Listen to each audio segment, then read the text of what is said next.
It's 9:10. I'll go ahead and get started. Anyways, we are recording, right? So folks will be able to go through the recording. Sure. Sure. Okay. We have about 8 participants, so it is good enough. Okay. So let me get started. You guys are able to see my screen, right? Yes. Okay, great.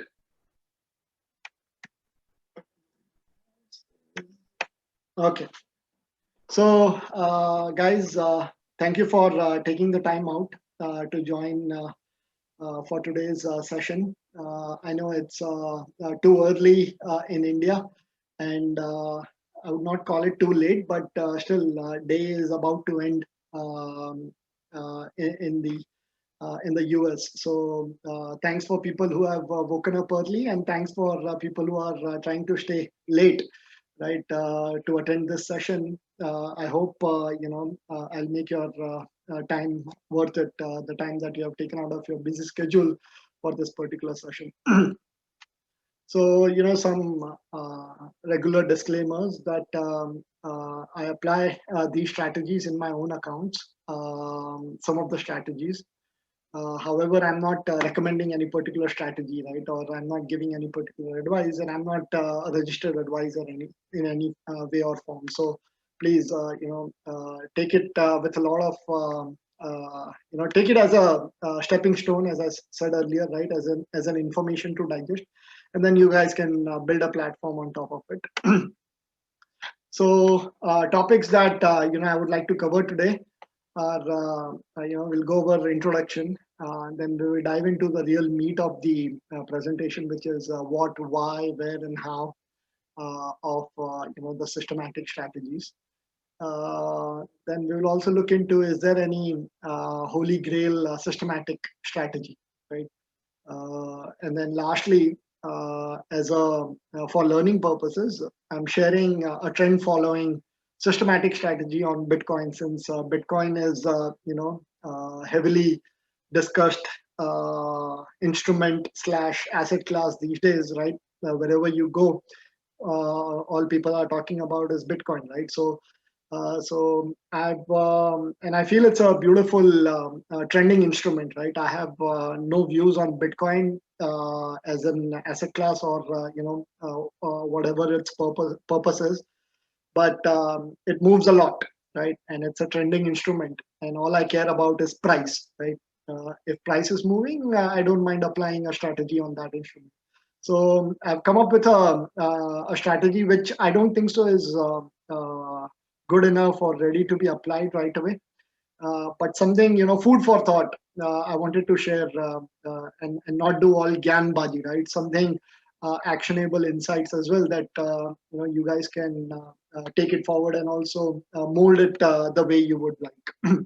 So we will cover all these things today, and I know we have only 7 participants on this call, but still, if I want this to be interactive session, if you guys have any questions at any point of time, right, please feel free to stop me. I want to make sure that I address anything that is not making sense.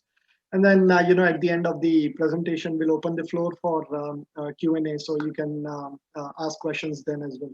But feel free to stop me anytime of this presentation. All right, so quick introduction. I'm based out of Charlotte, North Carolina. I've been in the US for last 13 years now. Have been a full-time investor for last 4 years now. I'm a chartered financial analyst. I've worked in corporate America for 8 years, and have been managing money for close friends and family also for last 4 years since I've been full-time. So, quick. What kind of asset base you manage? So it's equities only. I'm an equities guy, right? That's what I like to do. So Right.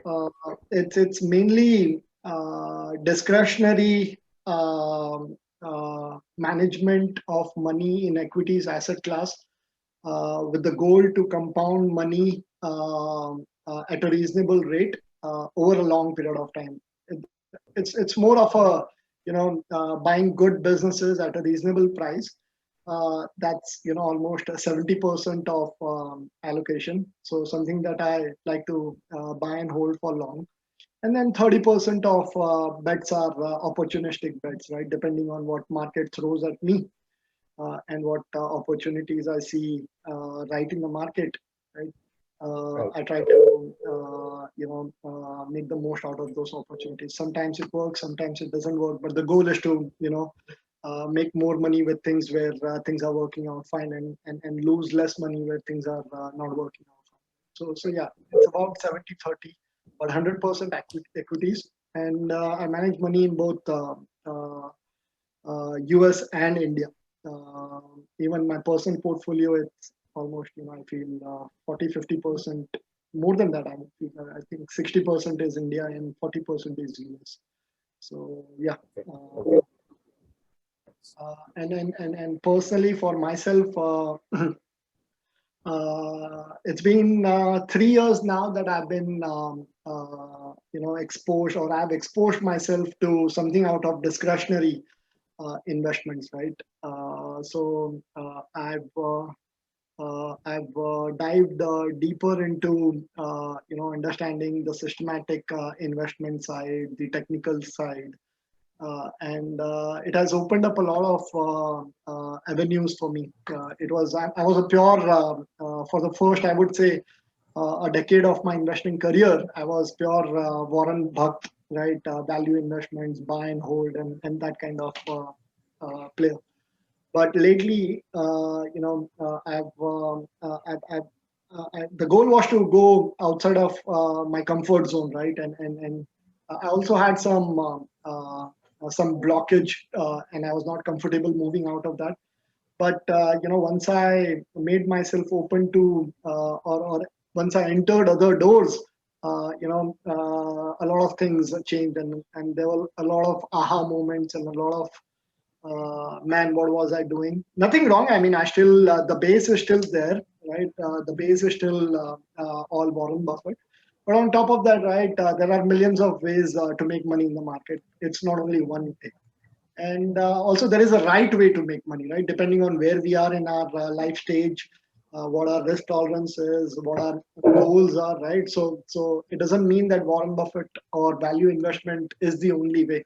That is one of the way, and then there are other tons of ways to make money, right? It's just about how we can grasp different things, accept good things, reject bad things, or things that work for us, and make the most out of it, right? So yeah, to answer your question, for last 3 years, I've also exposed myself to systematic investing, and with this presentation, I wanted to share whatever I've learned. So there are some systematic strategies which I apply both in US and India. Sorry, I know that was a long answer, uh, but I hope I made the point across. Yeah, sure. Thanks. Yeah. Okay, cool.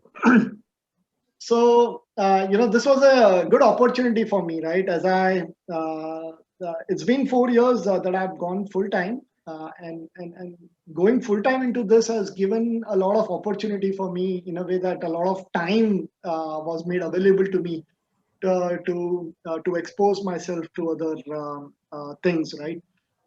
And this is first time, I think, in 4 years that I stopped myself and I said, okay, what exactly am I doing? If I want to put it together on a piece of paper, right, in a simplistic way, what it is, right? So this was a good exercise for me as well, because the philosophy that I had 4 years back was, not something that you would see here, that you are seeing here right now, right? It was a little bit different. So what I feel right now, my philosophy is balancing between Zada Paisa and Jaldi Paisa, right? So what is Zada Paisa and Jaldi Paisa? So Zada Paisa, according to me, is something where we put in $1, the dollar converts into, let's say, 50, 60, $100, right? So 50 baggers, 60 baggers, 100 baggers, and when those things reach that point, the dividend from that capital gain that we have accumulated throughout the journey, your dollar becoming $100, and then the dividends coming on that $100, right? There's good chance that one would be getting dividends anywhere from 20%, 30%, 50% of what the initial principal that was paid out, right?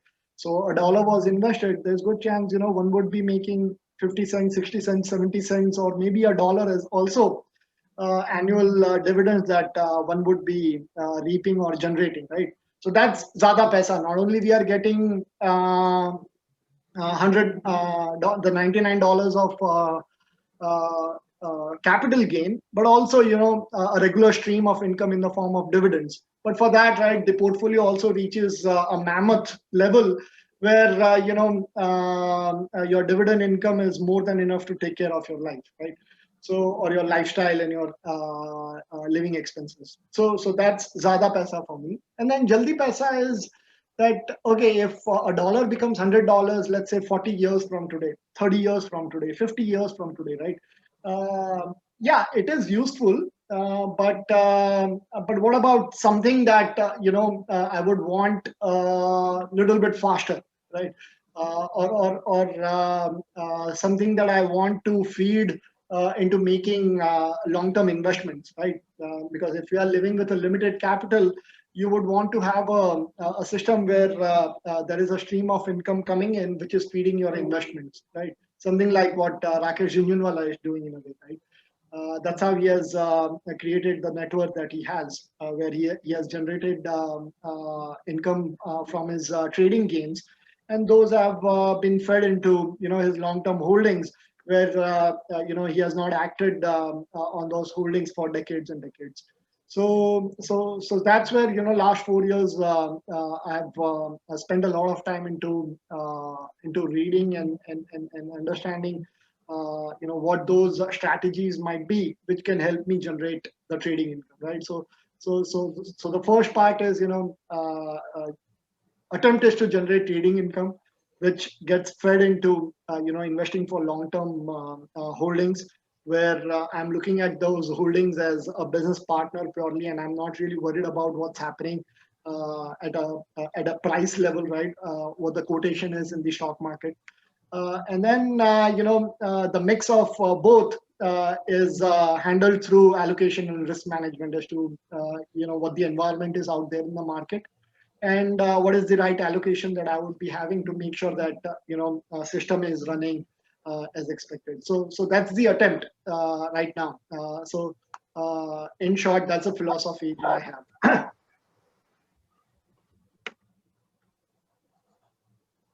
So getting into the real meat of this topic, which is the systematic algorithmic strategies, right? So systematic algorithmic strategies are one of the same rules-based strategies. It doesn't different names, but they are all same. Where the underpinning is that everything is rules-driven, right? So we'll go into what, why, where, and how of these systematic strategies, and I'm trying to cover it through all the possible angles to make sure that it's making complete sense. So first of all, right, let's get this one thing clear, right? What is systematic strategy, right? So a systematic strategy is nothing but we have a rule for when to buy, and we have a rule for when to sell. So it's very simple.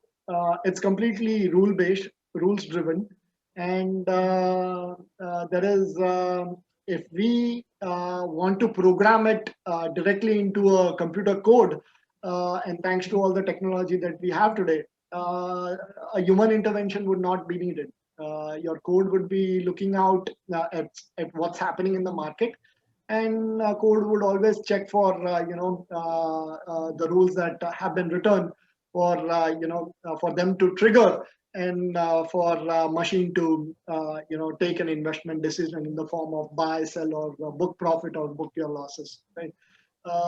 So it's completely system driven strategy, and that's your systematic strategy. So So why systematic strategies work, right? So the biggest thing, according to me, is that it doesn't let human emotions dictate buy and sell decisions, right?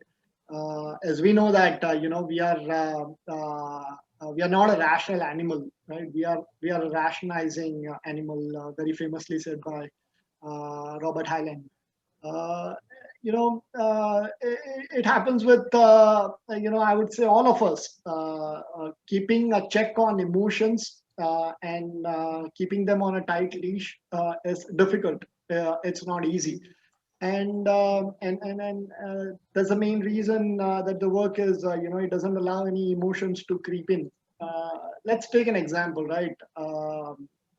Indexing, right? What is indexing? Or anyone who is doing indexing is nothing but doing systematic investment, right? It's a systematic strategy where rules are already predefined as to when and how an index would change, and at that trigger, the index components get changed, and the people who are running funds to track the index, they would blindly go and make all the changes, right? So if someone says that, I'm doing indexing, indexing is nothing but systematic strategy. You are blindly following whatever components that are being put together in that index, right?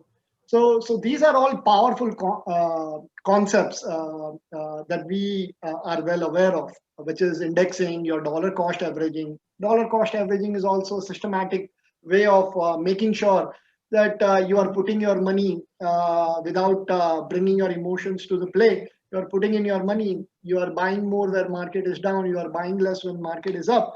But end of the day, you are accumulating shares from the market for the long run. And these powerful concepts work over a long period of time. Just because, if someone is disciplined enough to not bring their emotions into the play and put the money when there is blood on the street, right? One is bound to come out well. So the biggest reason why these systematic strategies work is, they don't let emotions dictate the buy and sell decisions. Um, Amit, just one question. yeah. Uh, so your systematic strategy is purely based on price, right? So it depends on the strategy. Okay. There are certain strategies. I mean, most of them, they have price as an indicator, right? So price is always there. Some strategies, there is an indicator on top of price as well. For example, if I want to know if there is a trend following strategy, right? So I want to check. So if I am seeing a price of let's say Tesla is right now what, 600, 650 something or whatever it is. So if I just look at price 600, right, it doesn't tell me anything. It's it is just telling me that it is trading at 600. But if I add a layer on top of it, an indicator which is going to help me understand what the trend has been, that's where I can make a trend following strategy out of it. So there are certain strategies where it's only price, but then there are certain strategies where it is there are layers on top of price as well. Okay. And how do you determine the weight part of?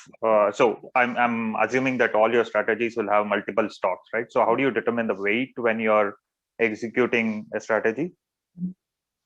So weight in the again, it depends on the strategy, right? But first of all, weighting is done from the portfolio level, right? So right now, my allocation to I'm applying three strategies right now. Okay, so out of those, and those three strategies have taken up 20%, 15 to 20% of my overall portfolio, right?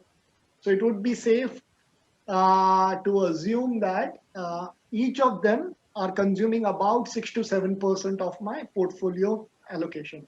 So that is allocation to an individual strategy. Right? Now out of $100, $6 is allocated to one of the strategies. Then the allocation comes at the strategy level, right? For example, if it's a momentum strategy, and it's only completely price driven.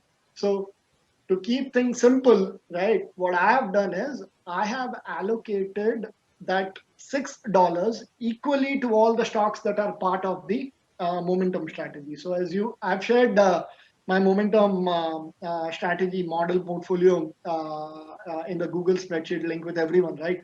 So Sure. there are about 33 stocks in it. So $6 divided by 33. So the weighting has been done that way, first at the portfolio level and then at the strategy level. So, if so, is it like the top 33 stocks that you pick out, or how does a new entrant come in? Right. So I run the algorithm at the so it's a monthly rebalancing that I do, right? So there are many ways to rebalance it. You can rebalance it once a month, once a quarter, once 6 months, or end of the year, right? It all depends what exactly we want to achieve. So the way I have designed it is I want to rebalance it every month, right? So and I execute it on 30 on the last trading day of the month. So what I do is the last trading day of the month, and first thing that I do in the morning is I run my algorithm. So that algorithm scans, it runs its rules and then it spits out the results to me, right? So let's say, and I did rebalancing on today it's on Monday actually. Monday it was markets were closed in US, but in India they were open. And for US rebalancing, I did on 29th, right, Friday. So on 29th, there were about 15 odd stocks which had to be changed, which lost momentum, right? Model told me that out of 33 stocks that you had the previous month, 15 have lost the momentum. And there are other 15 stocks which can be replaced with better momentum, right? Or they have better momentum than the one you have in your model right now. So all I did was I sold those 15 or 16 stocks and I distributed equally among the 16 new stocks that I bought to make sure that rebalancing is done at the strategy level. So I don't do anything. It's the model which tells me what to do and what not to do, right? Got it. Right. And do you? I mean, so I believe you have some kind of Python programming, or are you doing it in Excel, or how are you running this algorithm or generating the model? Right. So, good question. I'm not a techie.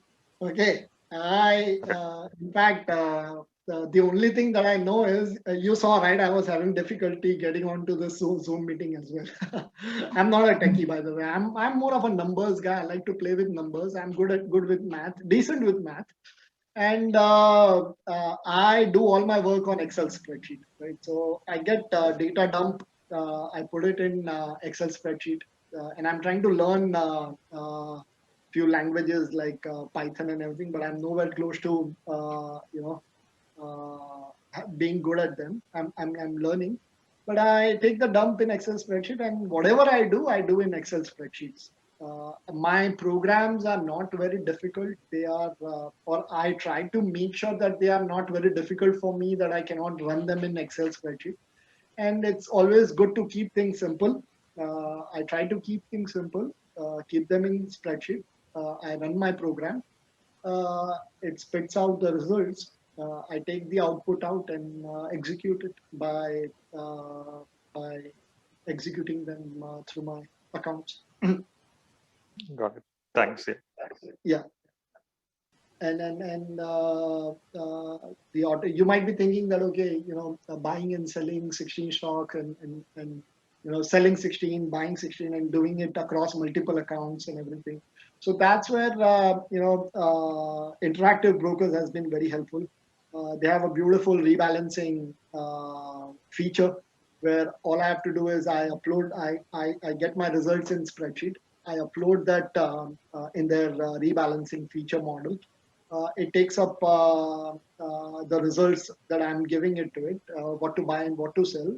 It consumes it. It runs the rebalancing math. It does the math.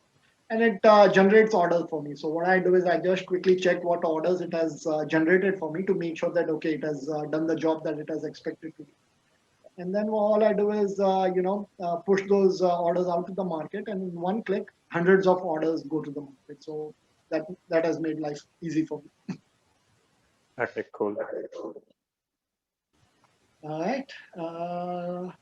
I'll keep going if there are no questions, okay? But feel free to ask me any questions that you may have. So, this was a beautiful example. I think this was shared in our WhatsApp group as well, just a couple of days back, I believe, or over the weekend, where Mr. Kahneman, he's launching a new book. So there was a article that was published in Wall Street Journal. This is a snippet out of that article, where you know, it shows that we humans are, far less inconsistent than what we think as far as decision making is concerned, right? So, beautiful example over here that how often doctors request cancer screening and how likely patients are to follow up depending on what time of the day it is, right? So, as we can see, that a doctor is more likely to order breast cancer screenings early in the day, and then the recommendation goes down as the day progresses. And same thing is with the screenings that are being completed by the patients as well. Patients that were seen later in the day are getting their screenings completed less compared to the patients who got the prescription early in the morning, right? So this is mind-boggling. I mean, I cannot even imagine, an encore doctor,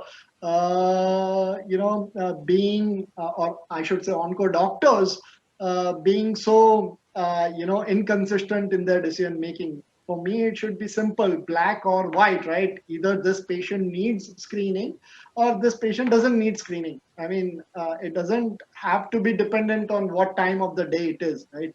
But that's the way it is. I mean, we humans, we look at the facts, and there is good chance that we are going to come to a different conclusion based on the same facts that are being presented to us, right?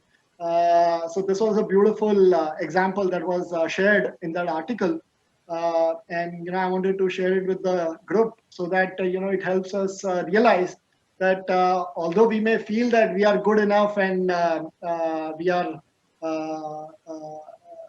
are capable of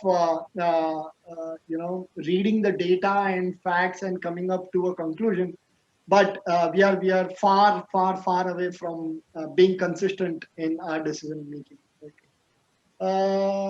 This was also latest. I'm trying to share some latest examples to help us realize that why we act irrationally, if not most of the times, some of the times, right?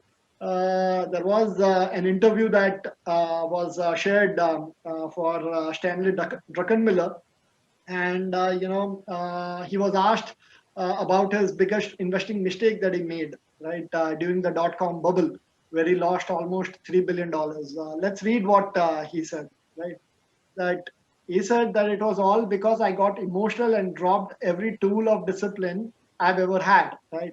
And if somebody says, "What did you learn from that?" I just said I learned nothing. I learned that 25 years ago. So you can talk about being emotional, but it takes incredible discipline, right? So Stanley Druckenmiller was already 20 years, 20 plus years of experience, investing experience when dot-com bubble was happening, right? So 20 plus years of experience, guy who is considered, who even then back then was so famous, and today he is one of the best investors that we have had of our times. If he had a struggle against emotions, right, his own fighting with his own emotions, I mean, we are nothing. We are nothing, and we have. I personally have experienced 2008. I've experienced Corona crisis. I can tell you that my brain doesn't work similarly the way it works during the normal market. And not that I'm afraid by the prices coming down, but it's just that the brain doesn't work at its optimal level to make sure that I make the most out of the opportunities that are being thrown at me by the market, right? So for that, I have a rule book that I wrote down after Corona crisis. Actually, I realized that okay, my brain doesn't work optimal way. I need to have a rule book to make sure that I follow it while there is blood on the street. So not that I'm afraid of the blood, but I don't think so that I was able to make the most out of it, right?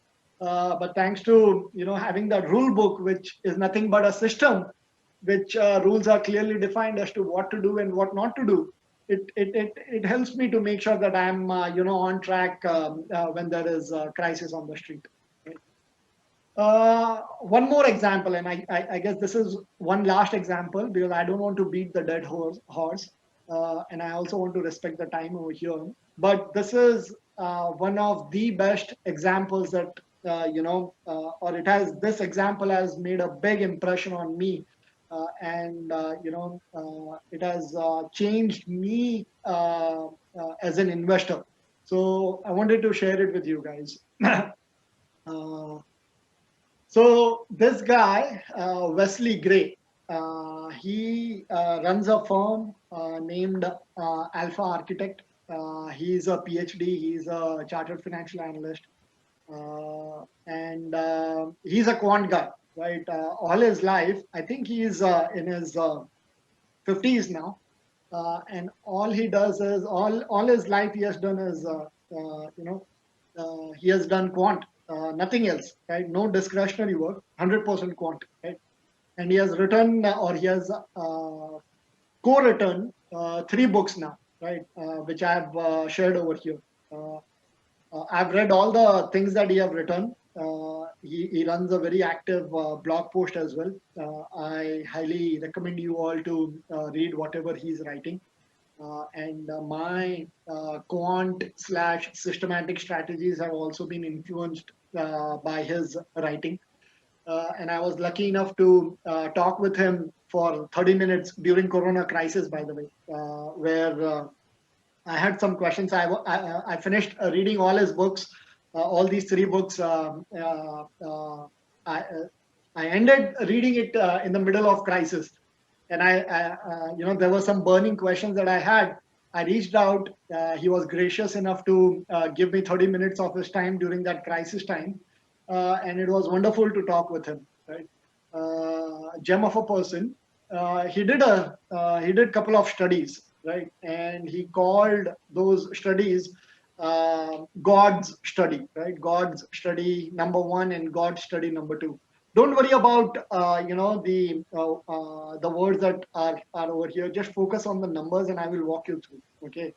So what he did was with his first God's study number 1, he did back testing and he performed portfolios for 500 largest firms in the market. Okay, and he bought the 500 best stocks, which were best performing stocks for the next 5 years. Okay, so and that's why he called it God's portfolio, because God, is supposed to have clear visibility, full forecasting, correct forecasting.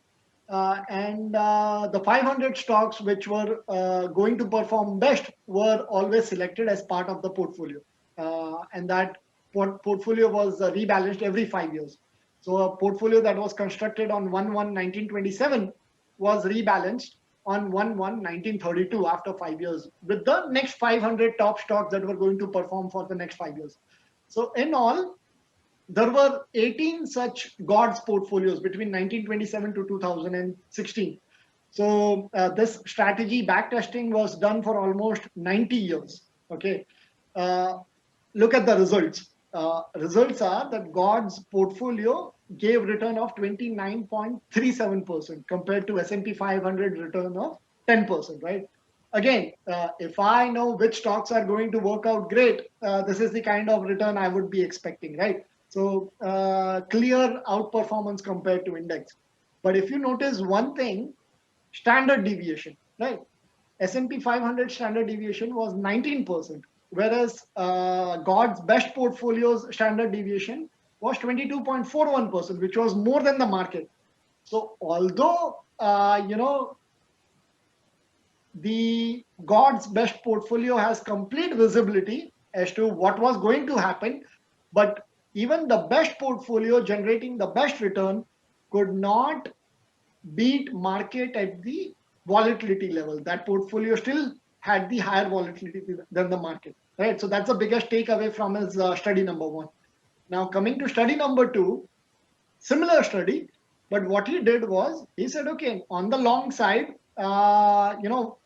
if I want to make money, there are two ways to make money in the market: by being long and by being short, right? I can go long, best performing; I can go short, worst performing.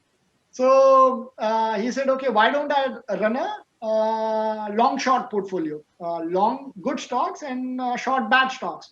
But the only caveat over here was that he was rebalancing it every month.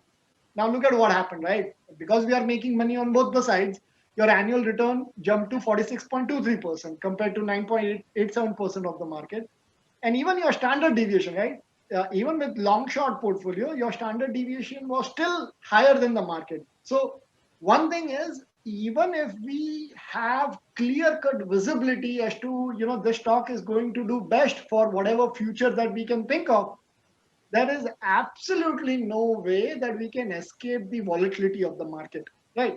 And the bigger thing, or the bigger takeaway from his second study, was that there were multiple years where your God's best long short portfolio was underperforming the market for multiple years, and was, in some instances, it was underperforming by more than 50 percentage points. So that means if index was up 50%, your portfolio was flat. Just imagine, right? Market up 50%, and if your portfolio is flat, how are you going to feel it, knowing that you are still having the best long short possible portfolio? But the 50% of outperformance by the market, I don't think so that the best of the best players can handle that level of underperformance, right? If we are clients, we are going to fire that manager, and if we are manager, we are going to throw away that strategy, knowing that, okay, it doesn't work, right? So the biggest takeaway over here is, even if we have the complete visibility, we still have to fight with the market's volatility. We have to still fight with the comparison that is being done with the market, and that is not easy, right? The human emotions will come to the play, and will make sure that although we are making rational investment decisions, but our emotions will make sure that we throw it out whenever it stops working, right? So I know I spent a little bit of time on this slide, but this was a big eye opener for me when I came across the study, which was done by Wes Gregg. All right. So moving on to the next thing, right?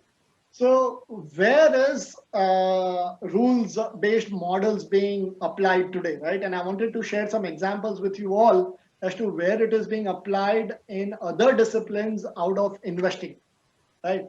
So surprisingly, it's being applied in the state payroll boards, right? It's today in our payrolls,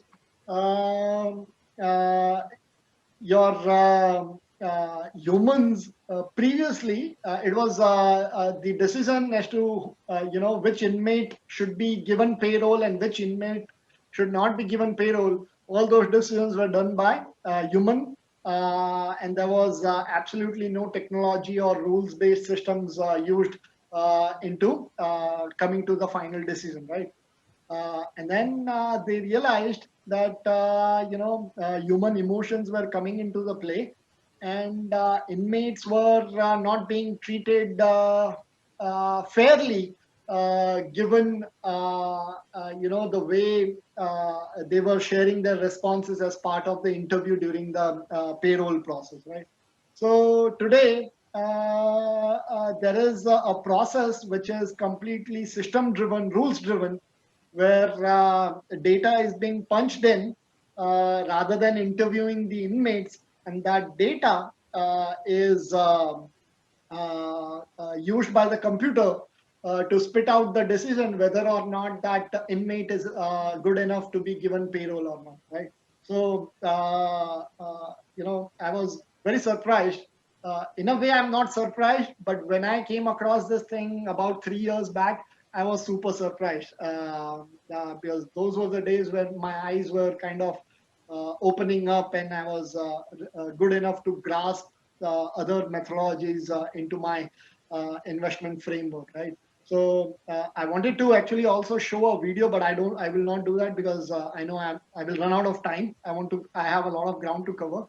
But if you guys remember, there was a movie Shawshank Redemption, right? Where Morgan Freeman tried 3 times to get payroll. Once when he was 20 years in the jail, then 25 years, and then 40 years. There is a YouTube video for it. I will share this link with you all in our WhatsApp group. Go through this video. This is about 4 minute video, and in this, all those 3 interviews are covered. What questions he was asked, which is the same questions, and how he responded, and it was only the third time that he was able to hack the brains of the guys who were taking the interview to give them a response which would make him eligible to get the payroll, right? So go through it. It's a very interesting video, and if you have not watched the movie, please go and watch it. It's one of the best Hollywood movies for me. But yeah, this is one area where today it's completely system driven. Right?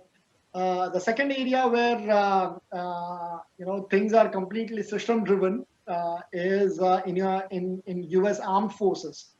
So in U.S. Armed Forces, and it's actually all of them, but especially U.S. Marine Corps, they have a solution to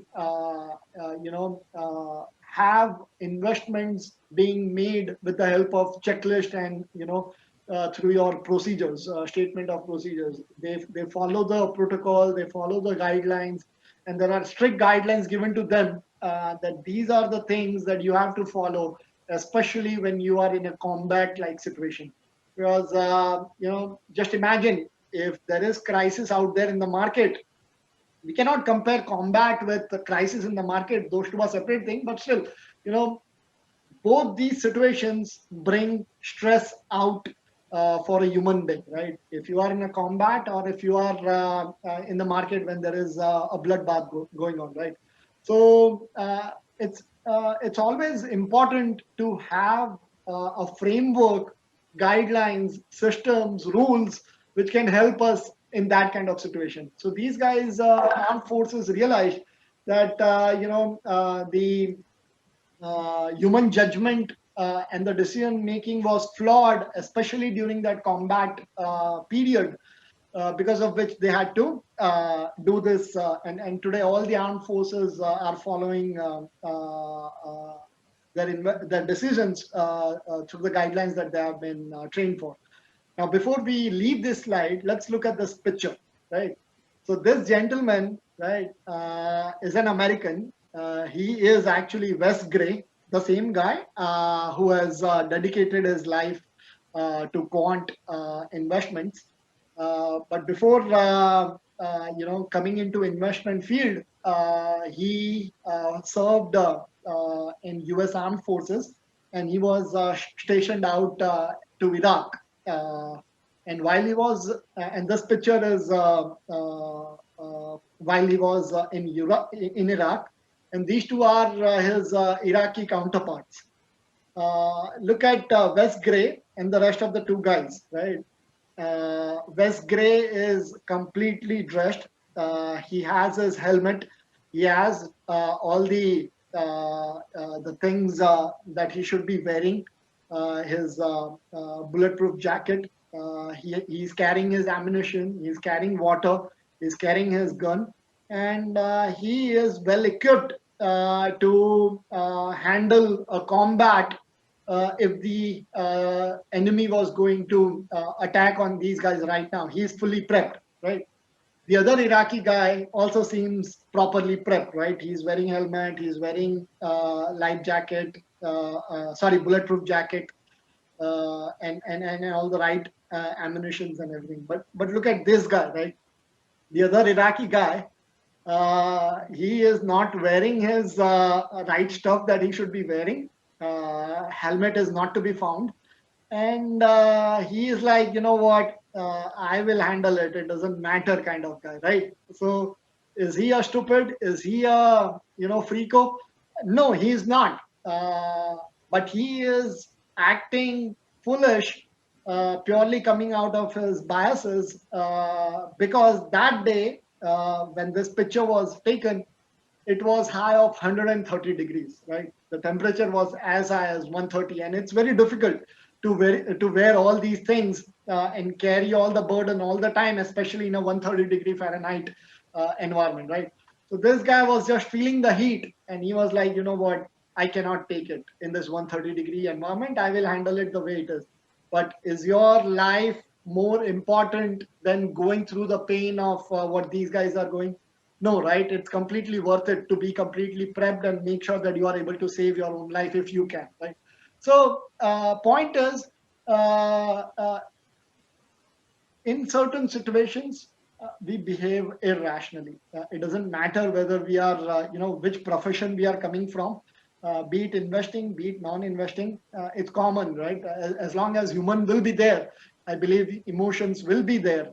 And hence, those emotions will play a part into the investment decision framework. I'll move on. So until now, right, we, I try to share or I try to touch upon aspects which were good enough to push us out toward doing systematic investment, right? So far, so good. Let's say even if you buy whatever I have told you right now, but how about going and creating a systematic strategy, right? Because this is the most critical piece. So what I will say is there is no strategy that is good enough for everyone. Okay, there is no such strategy. Indexing, I guess, probably is the strategy, but indexing, is an average strategy. Average in the sense that it generates average returns. I believe folks that we have in our group, we are not here for average returns, right? We feel we are capable of generating above average return, and hence we are actively discussing a lot of things in our group, right? We have 200, 300 messages flowing in every day, right? So with that, if we rule out indexing completely, what is the right strategy then, right? So that is one exercise that we have to figure out on our own. But what I can tell you guys is what to read to get to that systematic strategy, right?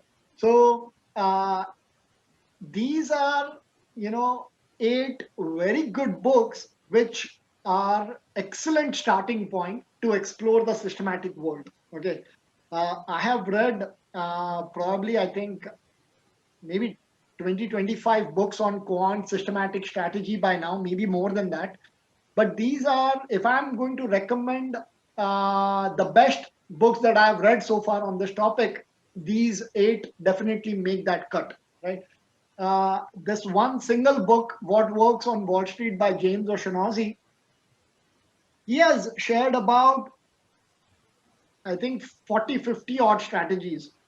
How those strategies have performed in last 70, 80 years, right? I think there are more than 50 strategies actually.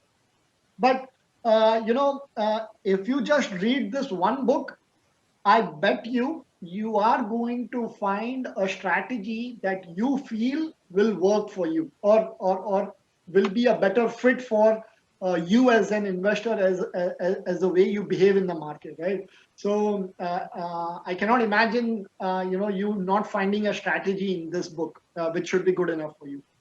And on top of this, right, these are the other books where you will come across a lot of strategies, and then once they will open up that door for you, where you yourself will wander and you yourself will come up with strategies on your own, because these will completely make you think into the way a systematic investor should be thinking, right?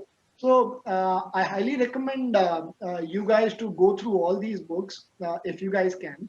But if you have to pick only one book, then I will definitely say that read What Works on Wall Street, and also read DIY Financial Advisor. Right? These two books are highly recommended out of these 8 books. But I would read all 8 of them. And we have to get to that systematic strategy ourselves, and reading these books will get you there. Okay, so this covers how to find a systematic strategy for myself. Okay, so Sorry, Amit, just yeah, to add one bit. What Works on Wall Street? James O'Shaughnessy has a podcast as well. It's not very frequent, but he has a podcast as well for people who are interested. So yeah, you could subscribe to that. right, yes, I think his son also runs a podcast, Yeah. right? So, in fact, his son also does an excellent job. I've not, gone through everything, but whatever I've heard, his son or Patrick also does an awesome job. So, yeah, I agree with you. Both his and Patrick's podcasts are highly recommended.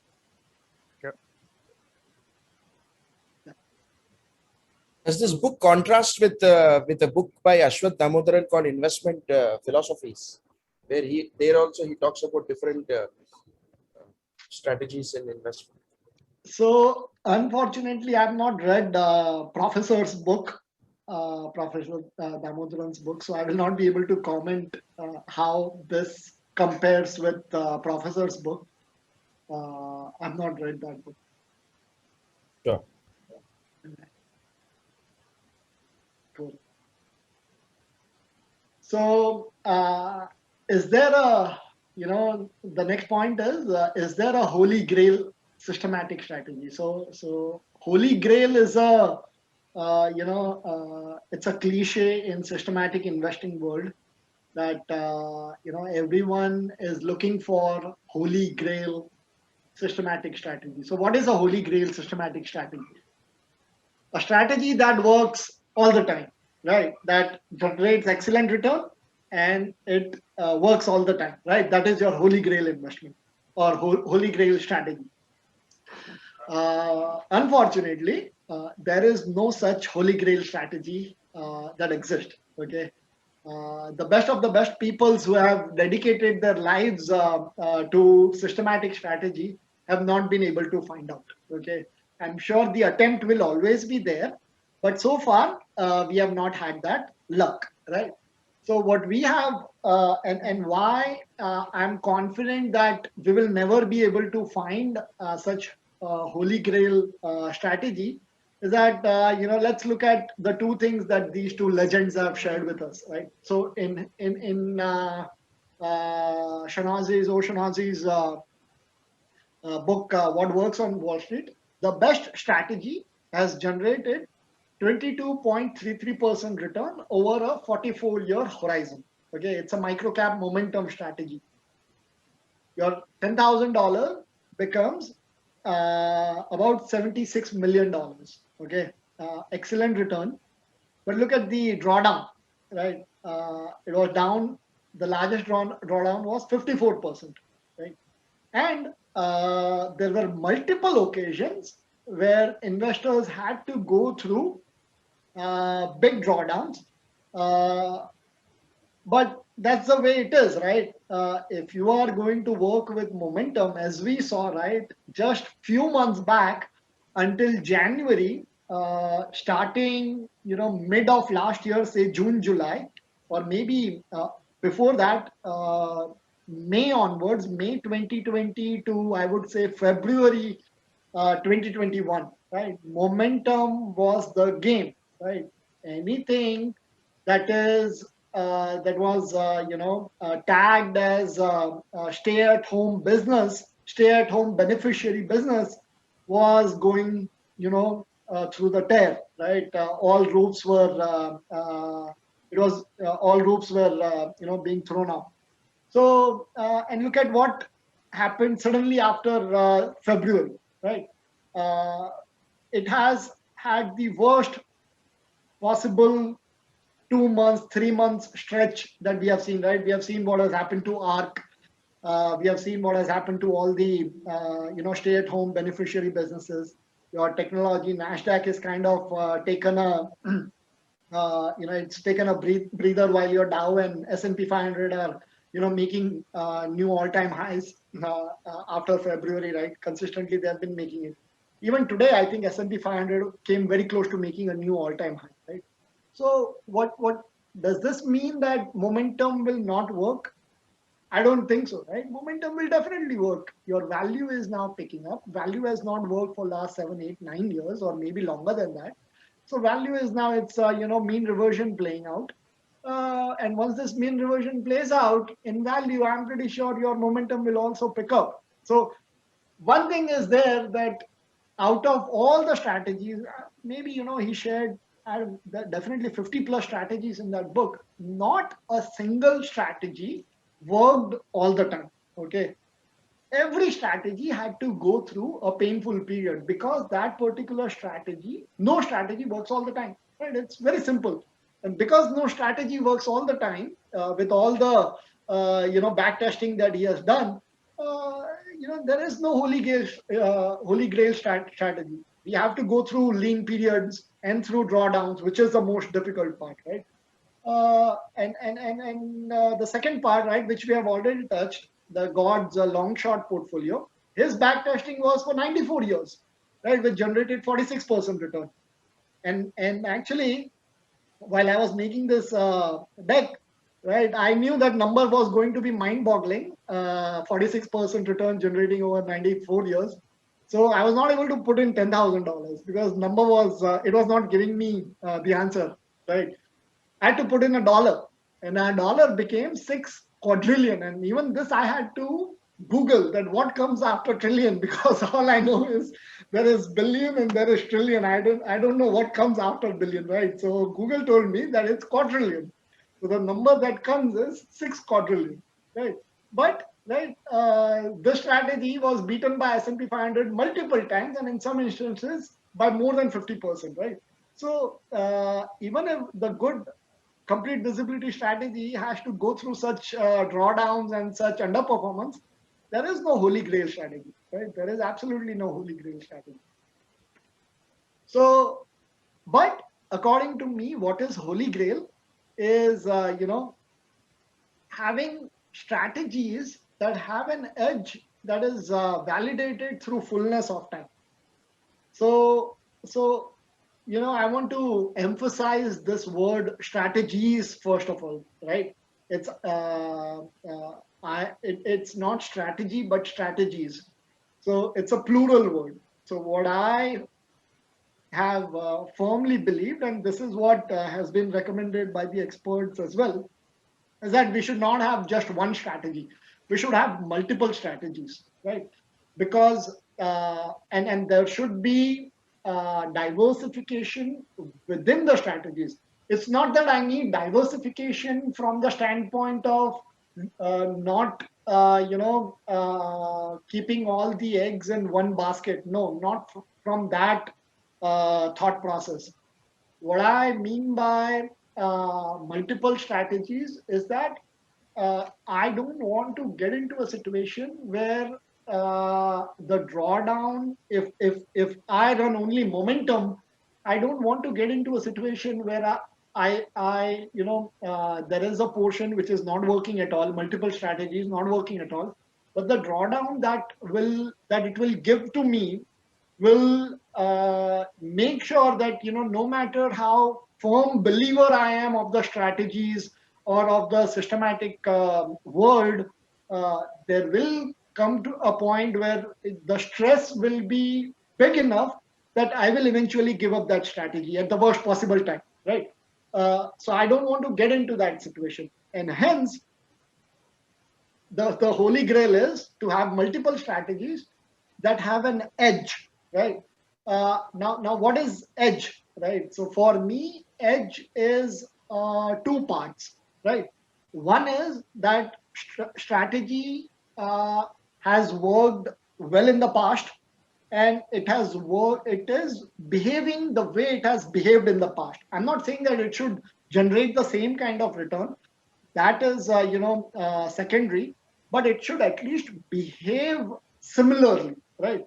And that second part is that it is behaving consistently. So what I mean by consistently is that in the past, if this strategy has worked 7 years out of 10 years, I want that strategy to behave similarly for the next 10 years as well. If it is working only 5 years out of 10 years, that means something is wrong with the strategy, either from my side that I have not coded it properly, I have not designed the rules properly, or markets have changed where things are not working the way they were working before, right? So there may be regime change, there may be some change in the market which has made that strategy to not work, right?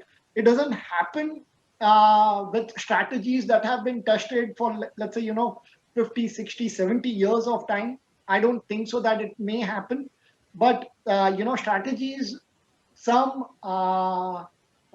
aggressive strategies, for example, day trading strategies, for example, weekly hold strategies, for example, breakout strategies. Those kind of strategies can give results which may be different from what we got from our back testing, right? But longer the horizon of the strategy and longer the validation period, which is validated through fullness of time, if these two things are done, the strategy, there is good chance that strategy will work in the future as well.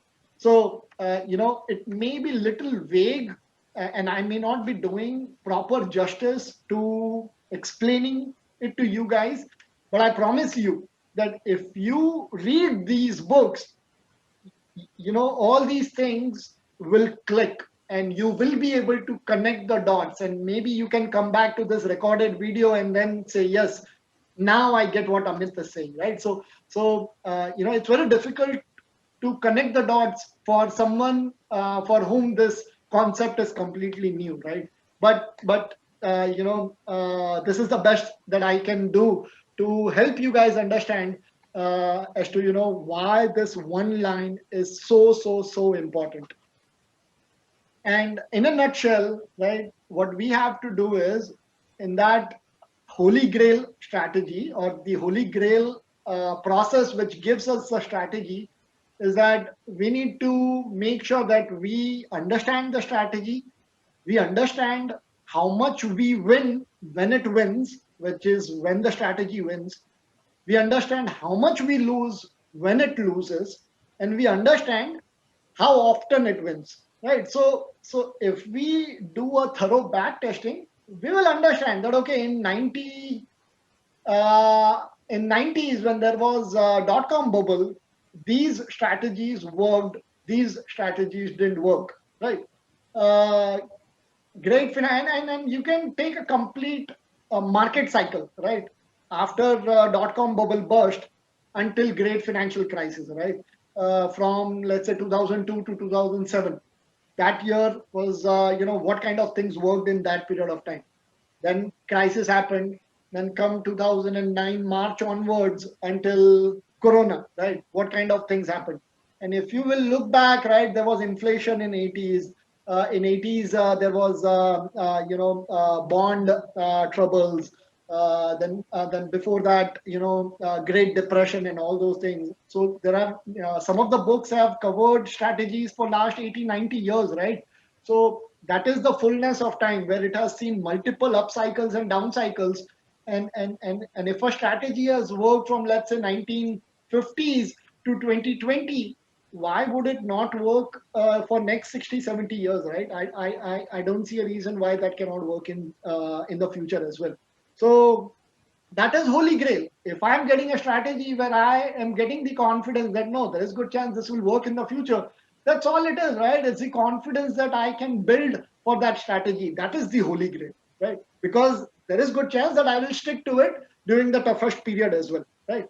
So the remaining two parts are that always bet with the base rate, which is nothing but that if that strategy has worked in the past, we need to look for strategies that have worked in the past. Okay, if it has not worked, we should not be looking at it at all.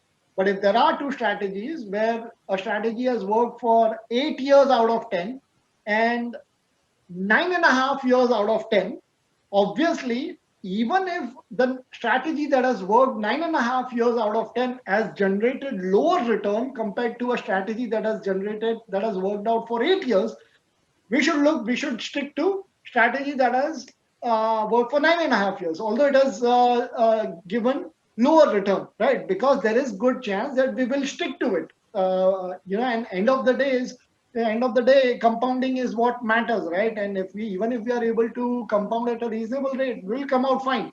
But if we are, sticking to a strategy for fifth year and it is sixth, seventh, and eighth year that it is not working, and it is in the eighth year that we are leaving that strategy, we are not running it again, then look at the time that we have lost and look at the painful feeling that we would be going through of all the time that has been lost, right? And time is so critical.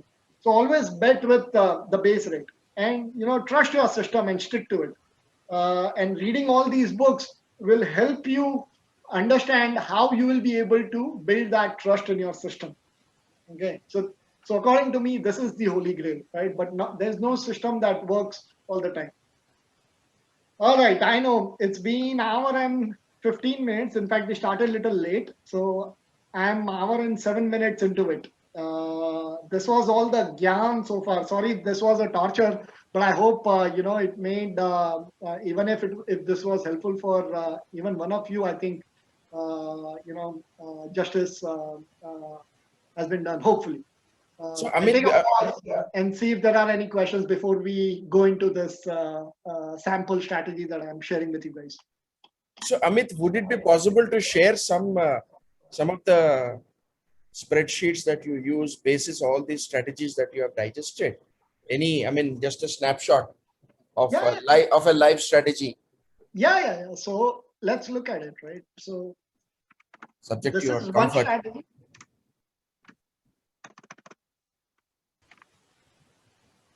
Why is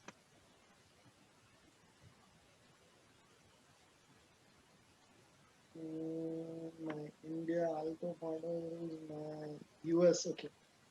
So this I've shared with everyone in the group. Okay, there should be a link that you can access this spreadsheet. If you don't have one, let me know, DM me, and I will send you the link. Okay. Okay. So this is my US momentum algorithm. Okay. I run it every month. That is rebalance once a month.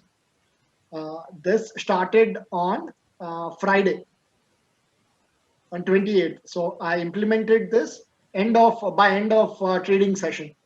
So Monday was holiday, and it's been 2 days that I am into this system. Okay.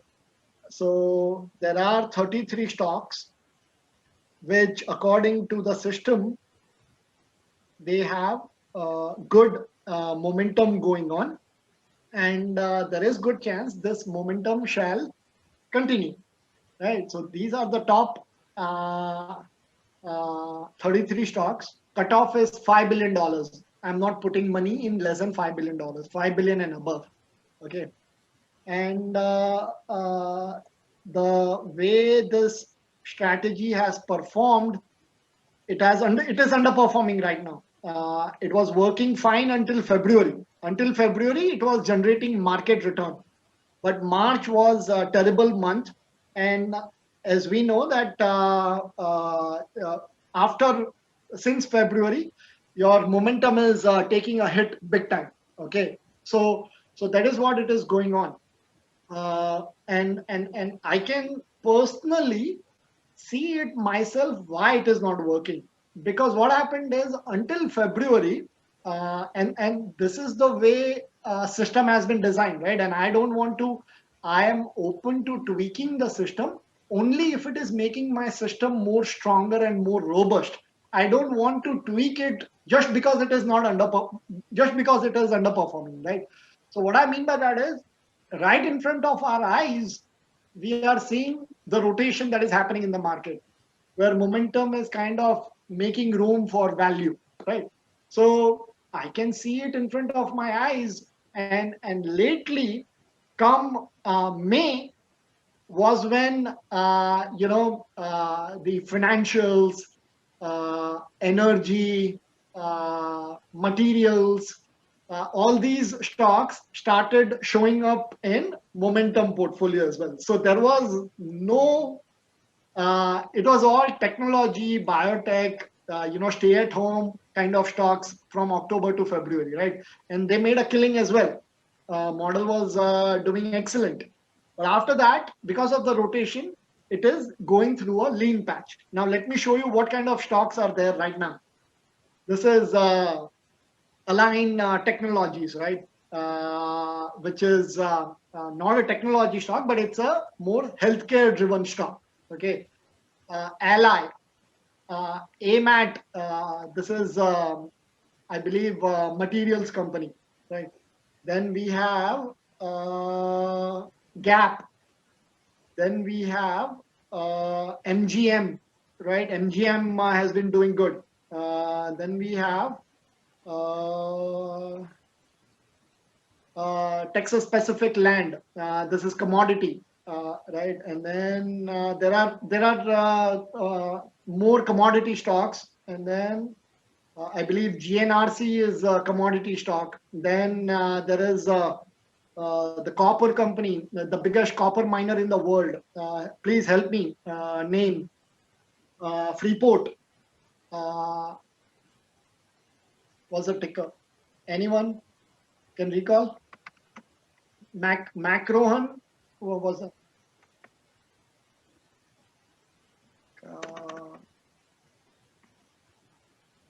Freeport McMoran.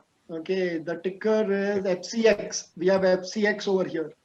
FCX, right? So we have copper, we have materials, we have healthcare, we have financials, we have your resorts, right? So all these things started popping up, and they have taken the space of your Zooms and Teslas of the world, right? It was all Tesla and Zoom and technology stocks until February. So if this continues the way it is continuing, what will happen? There is good chance that in next 2 to 3 months, all the remaining technology stocks, your Hubs, your Crowd, your Carvana, right, your Roku, right, all these stocks will not show up anymore because they will lose the momentum completely and they will drop off the model.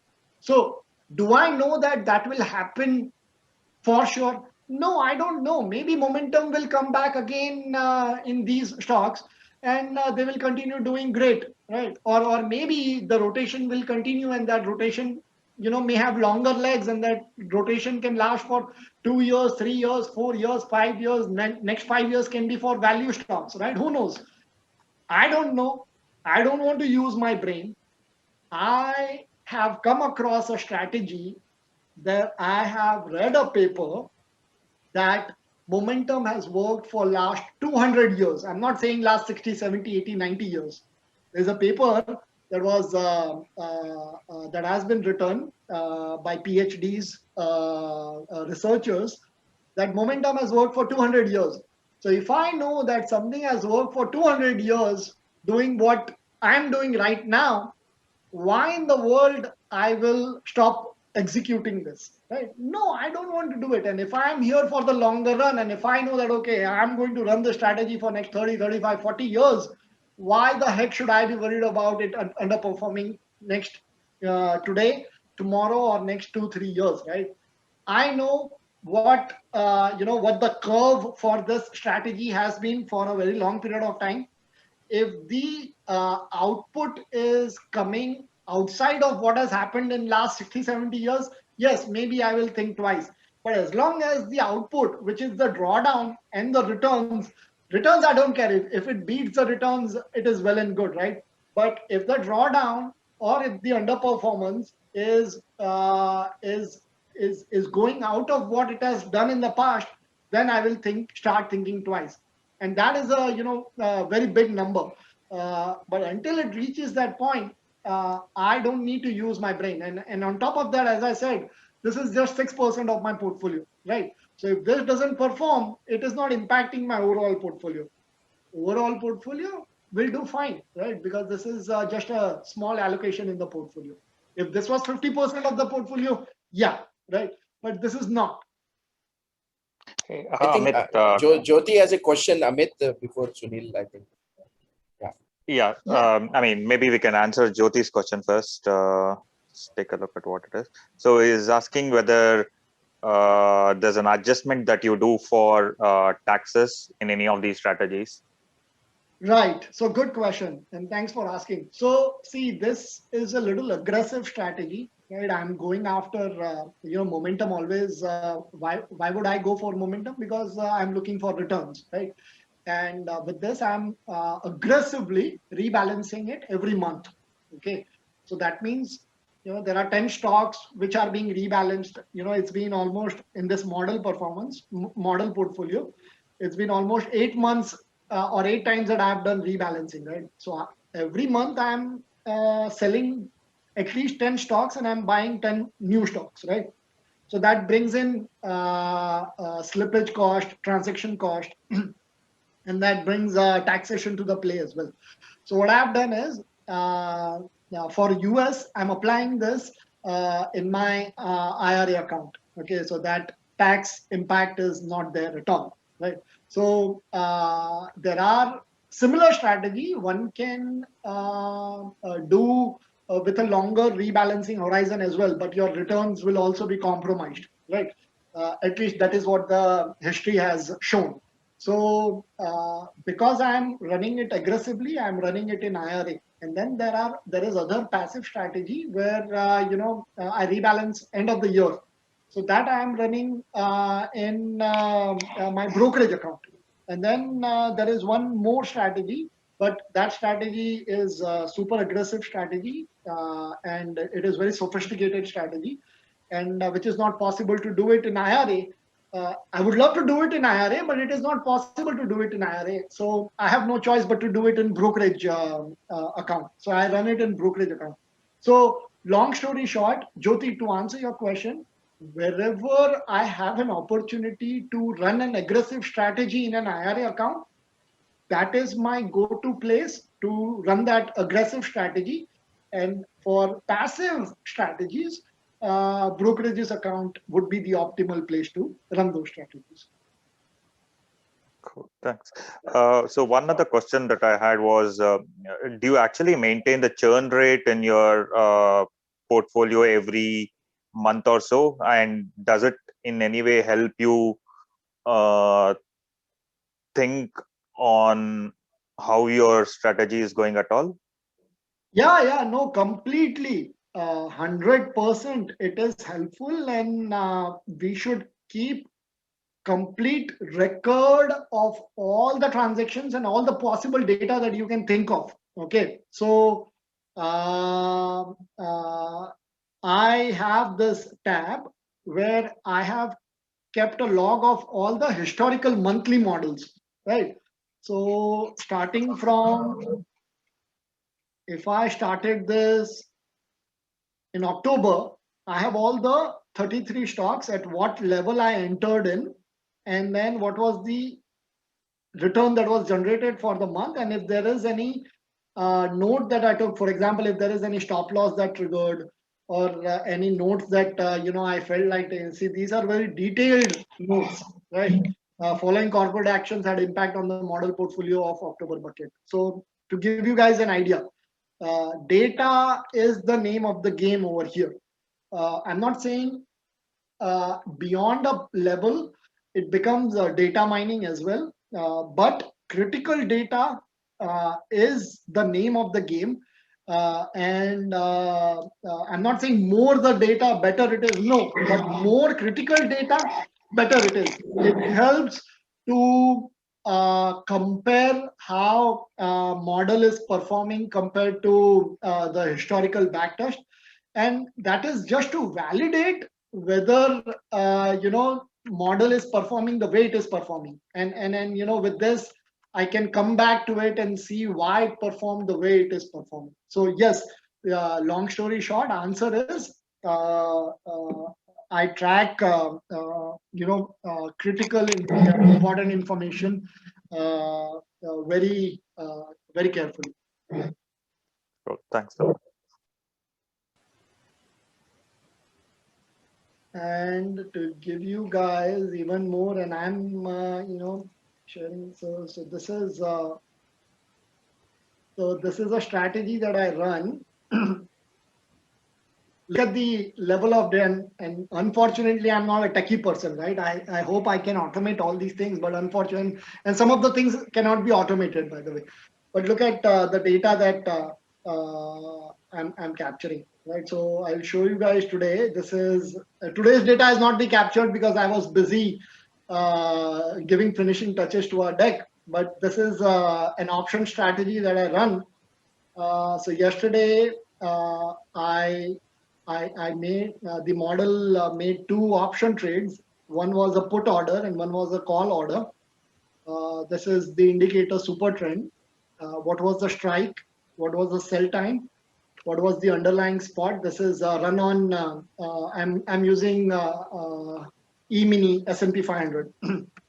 What was the underlying spot? What was the sell price? Quantity, contract, buy time, buy price, and profit loss and everything. And then any particular note, stop, fill, Martingale, Sullivan, collar, and everything. So, so to give you guys and all this, what this will happen is I'll come back to this.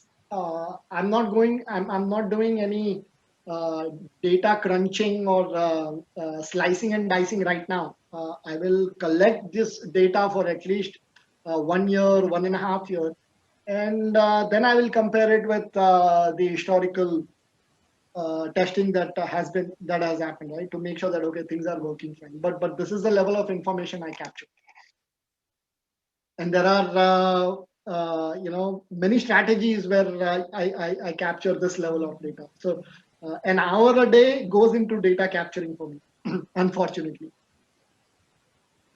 Amit, Jyoti has a follow-up question. Yeah. Yeah, I can read it out for you, Amit. So Jyoti asks, how many strategies have you discarded in this time? I assume from the time you started the strategies or the systematic investment. And if there's an additional question which says, if yes, how did you arrive at that decision? And if you could walk through that, it would be very useful. Right. So the answer is, I'm fairly new to systematic world, right? It's been 3 years that I've been exposed, and I've gotten super serious only in last 1 year or so. So all my strategies are recent, but I would say that once I've started implementing, no strategy has been discarded. Okay, and I've implemented only 3 strategies so far. All 3 strategies are running live in both US and in India. Okay, so that is number 1. Number 2, what I do is, if I come across a strategy which looks promising, I don't implement it right away. Okay, I do paper trading. I do paper trading for at least 3 months, 4 months, 6 months to check, what the feel am I getting, right? Is it behaving the way it is behaving? And it's more of a feeling thing, right? What's the feel that it is giving me? And the moment I get that confidence that no, okay, yeah, this is good enough, then I start implementing it. So far, so the answer is only three strategies are live, and yeah, all three of them are live right now, and all three of them are working as expected. I'm not saying working great; they're working as expected. Eventually, all three of them should do great.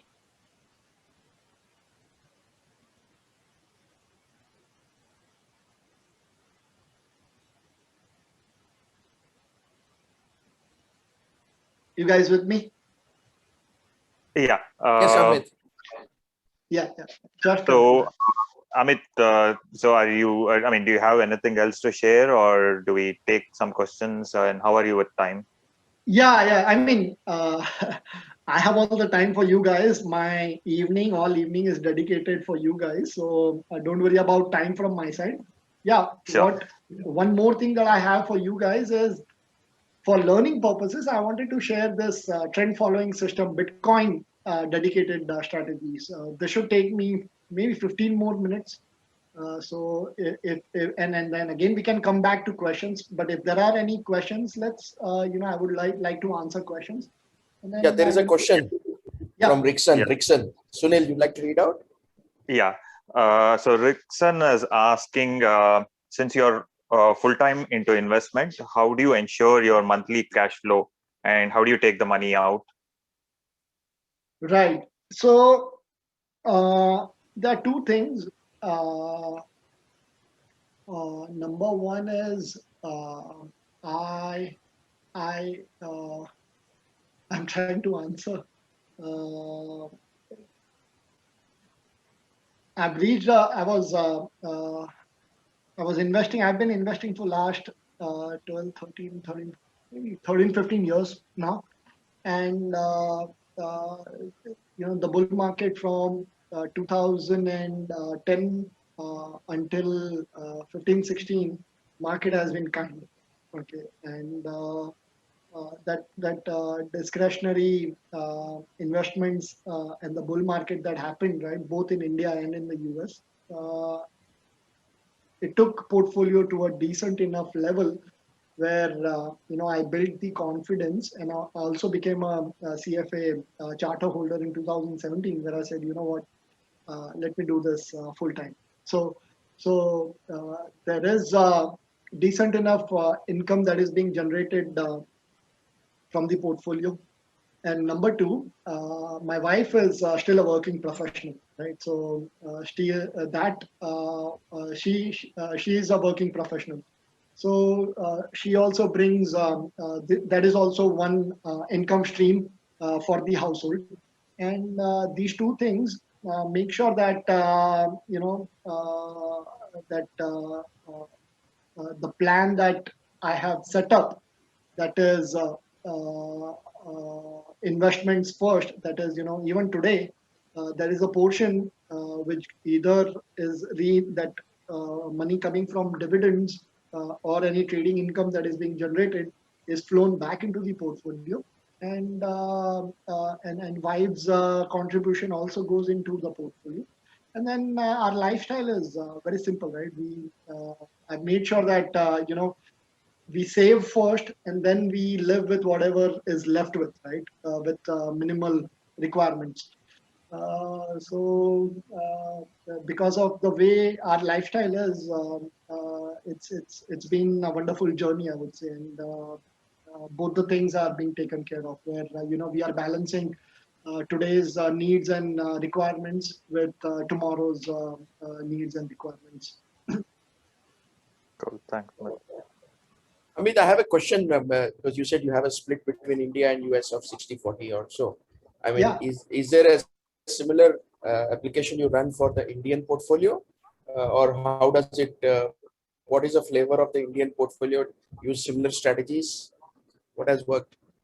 Yeah. So in India, It was so 2 years back. It was all discretionary, right? Where I was. So I'm still, core in my heart. I'm still a fundamental investor, right? And I think that thing is not going to go anywhere because the quest is always there for that 50 bagger, that 100 bagger, and going through the annual reports, going through con calls, going through industry reports, and flipping the pages and turning the rocks, right? That's what I love to do.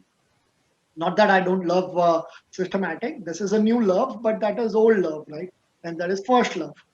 So it was a heavy discretionary style in India, and it is still heavy discretionary. There is momentum allocation that I have had in India, and then I'm testing some aggressive trading strategies that I'm implementing in the US market. So what is happening is so to answer your question, first of all, it's heavy discretionary. That is what has worked, and I feel that will continue to work in the future as well. And I've introduced just momentum in India, nothing else. All the other strategies, the uh, trading related strategies that I'm doing only in the US because I'm doing that manually because those are something that I have introduced recently. They are 2, 3, 4 months old. So I want to stay close to it to see how they look and feel. And once I gain enough confidence, I want to put that in India as well. But the only way I can do that is through fully automation, right? Because I need to sleep at the night, and markets will be open in India, and I cannot stay up overnight. So, and I don't mind doing that. But for me to sleep completely peacefully, knowing that okay, algorithm will take care of itself, and I don't need to worry at all, I've not reached that point, right? Because I'm still in that feeling phase where I'm testing those strategies. And once I reach that level, I will automate it and run it in India, and then I will go to sleep. And then there is no other no better way, right, than to make money while you're sleeping. Absolutely. Right. Thanks. Yeah.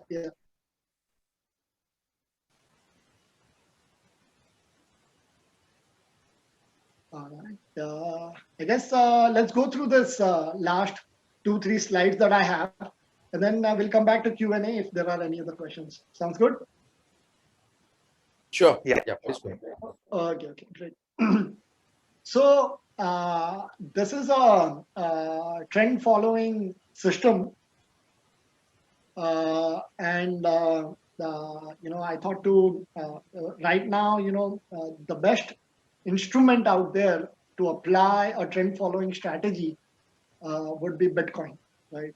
Because it's crazy trend, right? It goes up and goes down. In matter of 2, 3 days. In 2, 3 days, you can make up 20, 30, 40% easily, right? So we can get very fast trend through Bitcoin, right? So although I hate Bitcoin, and some of you may have you may hate me because I hate Bitcoin, but at the same time, when it comes to systematic strategy, right, I don't have any opinion on Bitcoin, and hence I don't mind applying strategy because I'm over here to make money, right? So uh, uh, what we will do, or what this strategy will do, is it is very simple strategy. We will enter into Bitcoin when the price cuts 252-day moving average from either side. Okay, and I will share a graph with you to explain, when exactly we would enter into a trade, and what is this, right? This is 252-day moving average, and why 252-day? Normal convention is your 50-day and 200-day moving averages. But what I feel is there are 252 trading days in a year, and what I want is something that has been smoothened over a complete full one trading year, right? And hence 252-day moving average is what I'm more comfortable with to see what the long-term trend is. for any given instrument, right? I also use 200-day moving average. It's not that I don't like it, but I like 252 more than 200, and it's all, these are all personal preferences, by the way, right? So let's look at the chart, and I will show you guys.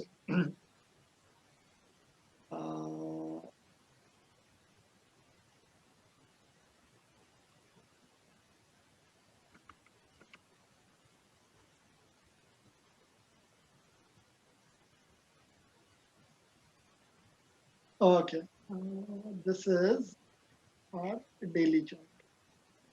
Let me take this out. Okay, so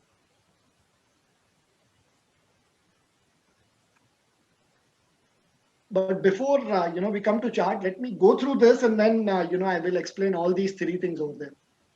So we will enter when the price cuts 252-day moving average from either side, that is either from top or from the bottom. And once we have entered a trade, we'll place a 3% stop and reverse order. Okay, so what is stop and reverse order? Is that, let's say if we have bought, we have entered the trade by buying Bitcoin at $100, let's say, we'll place a stop order at 97, 3% stop loss, right? And at 97, we will also go into a reverse order where we are going short. Okay, so first we are cutting our long with a 3% stop loss, and then we are taking a short position. And as soon as we take a short position, we again keep a 3% stop loss on the upside, right? So we continue doing that. We continue doing that. And we will try to, the goal is to ride the trend. At some point of time, it will find its own trend because it moves very fast, right? Crazily. The goal is to not mind taking these small losses, right? We will take these small losses, hoping that all these small losses will be made up with that big gain that will come with that big trend, okay? And we will trail 250-day moving average for profit booking, okay? And then, big caveat over here is that this is just for learning purposes. Personally, I am not comfortable applying this strategy just because we don't have enough data. Number one, it is enough instrument. I like to, test something out over a longer period of time, but we hardly have data, meaningful data over here. But still, and number two, right, this is an instrument that trades 24 hours a day, 365 days a week. And I will have to fully automate it, which I'm not there yet.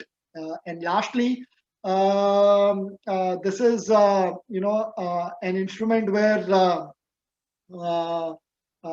as I said, because there is not enough data, I'm not comfortable. And but at the same time, if I would implement, I would maybe implement something which is insignificant to my overall portfolio to make sure that I don't feel left out, and I still feel that okay, yes, I am participating, right? Something is happening and I'm participating just for fun purposes, not to the goal would not be to make any significant money out of it, right? So complete disclosure as to what I feel about this strategy. But this strategy, why I'm sharing is it gives you guys an idea as to how we can think about strategies and convert our thought processes into an actionable strategy. Okay. All right. Now we'll go to the chart. And what I did is, as I said, we don't have enough data, right? Just 2015, 16, this was your $400, $500 Bitcoin, right? Your $400, $500 becoming 20,000, which is your 50x, 60x kind of return, which gave almost in 1 year kind of period, which is I don't think so it will happen again. I may be wrong, but you guys are expert in Bitcoin. You guys can help me understand whether this is feasible or not. But if I apply this rule starting in 2016 and 17, your results are going to be mind-boggling, right? And I don't want to apply the strategy in 16, 17 knowing that okay, yes, the strategy is going to come out fine because it caught complete trend. So in order for me to test this strategy with more reasonable data, what I did is, after the 2018 crash from 20,000 odd levels, when it came down all the way to 8,000 levels, that is the first time I have implemented this strategy, right? I have ignored all the previous data because I know that data is going to make the strategy look great, right? Which I don't want. I want data that, you know, is somewhat digestible to me, at least to me, okay, for lack of other better word. So from 2018, which is March of 2018 until May of 2021. So we hardly have 3 years of data, right? So we don't have meaningful data, but even in last 3 years, it has moved a lot. And the belief is, the assumption of this strategy is that it will continue to move a lot, right? Until it is proper, the price is properly discovered of this asset class, so-called asset class. Until that happens, this will continue to move a lot. And if this will continue to move a lot, we will try to catch that trend, okay? And hence, I'm not applying the strategy with any significant allocation. So, and this is your 252-day moving average, the blue line that you see. So I will zoom in a little bit. Let me take this out. So this is the first time actually your price cuts 252-day moving average from the top, right? So let's look at this. This is your 5th of February 2018, your price cuts 252-day moving average. So what we will do is, as soon as it cuts moving average, we will place our order right on the moving average, right? And the order would trigger, and we would enter the strategy through a short position with a 3% stop loss, right? And as you can see, right, the very next day, it went and made a high of 7,860. So your 250-day moving average was about 6,800, and it moved up to 7,800 the very next day.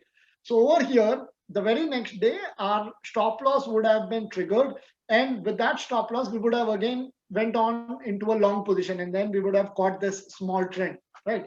So that's the genesis, or that's the thought process of this rules of the strategy. Whenever it cuts, we enter the position, place a 3% stop, and reverse order. Okay. So now let's look at how this strategy has done from 5th of February until today. Okay. So far, so good. Yes, Amit. Okay, great. So there have been total 37 transactions. Okay, including your stop losses, buy, sell, stop loss, trigger, everything, right? In last horizon, this testing period, we have had 37 transactions, out of which 19 were long transactions and 18 were short transactions. Because we are taking a transaction, we are in the market all the time. We are never out of the market. We are in the market all the time. And why we have 19 is the 19th long transaction. We are long Bitcoin, right? The model has asked us to be long, and hence the 19th is the ongoing long transaction. Out of 37 transactions, there have been only 8 winning transactions. Okay, we have made money only 8 times. Rest of the 29 times we have lost. We have lost 3%. So our win ratio comes to 22%, and our lose ratio comes to 78%. So that means 3/4 of time, right? More than 3/4 of time, we are losing money. Okay, we are making money only a quarter of a time. But when we are making money, we are making a killing, right? Luckily, we, after that crash in 2018, lately, it went up to what, $50,000-$60,000, right? And in that move, we made about 314%. Our max loss is always 3%. We are never going to have more than 3% loss on any single transaction, right? So that's the beauty. When we lose little, but when we gain, we make a killing. And that's what trend following systems do. The worst drawdown that this system has seen is 28%. Okay. So this has been the equity curve. So the moment we entered, where Bitcoin was about $8,000, this strategy did not do any good for almost 12 months, from February to April 2019. We were in fact underwater most of the time. The strategy was underwater, and this is where we lost. This is the worst drawdown, 28%, where our dollar became almost 72 cents. This is that worst drawdown that I'm talking about. Okay, so for 14 months, the strategy underperformed. Okay, but after the trend that was caught beginning 2019 April is when the strategy started making money or going into positive territory. And with the big move that happened in March of 2020, suddenly there was a big spike thanks to that one big winner that we got, 315% something. Our dollar going into the strategy on February 18 became almost 4 point. I believe it is 4.44 or 4.3 dollars. So 4 times, you have made 4 times the money. So your Bitcoin has also made 4 times the money, right? Your 8,000, when we started, it was 8,000 something. Right now it is what, 40,000 something. So your Bitcoin has also made 5 times, and the strategy has also made 5 times. Okay. So someone, so you guys, some of you might say, okay, Amit, what's great about this strategy? Bitcoin has also made 5 times. Your strategy has also made 5 times. What's the best thing? What's so great about this strategy? So the great thing about this strategy is that we will never lose money in this strategy. We will never go to zero. Your Bitcoin can go to zero. I feel someone may feel that, okay, it will not go to zero, but I feel that this can go to zero. And at the same time, I also feel that this can go to $1 million as well. Okay. So we can have wild moves on both the sides. Okay. Such is the nature of this beast. So if that is the nature of this beast, I want to make money on both the sides.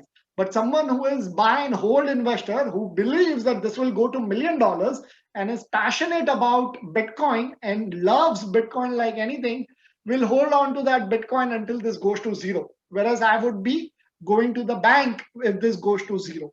Okay, so that's the difference. I'm not going to, break my bank with the strategy.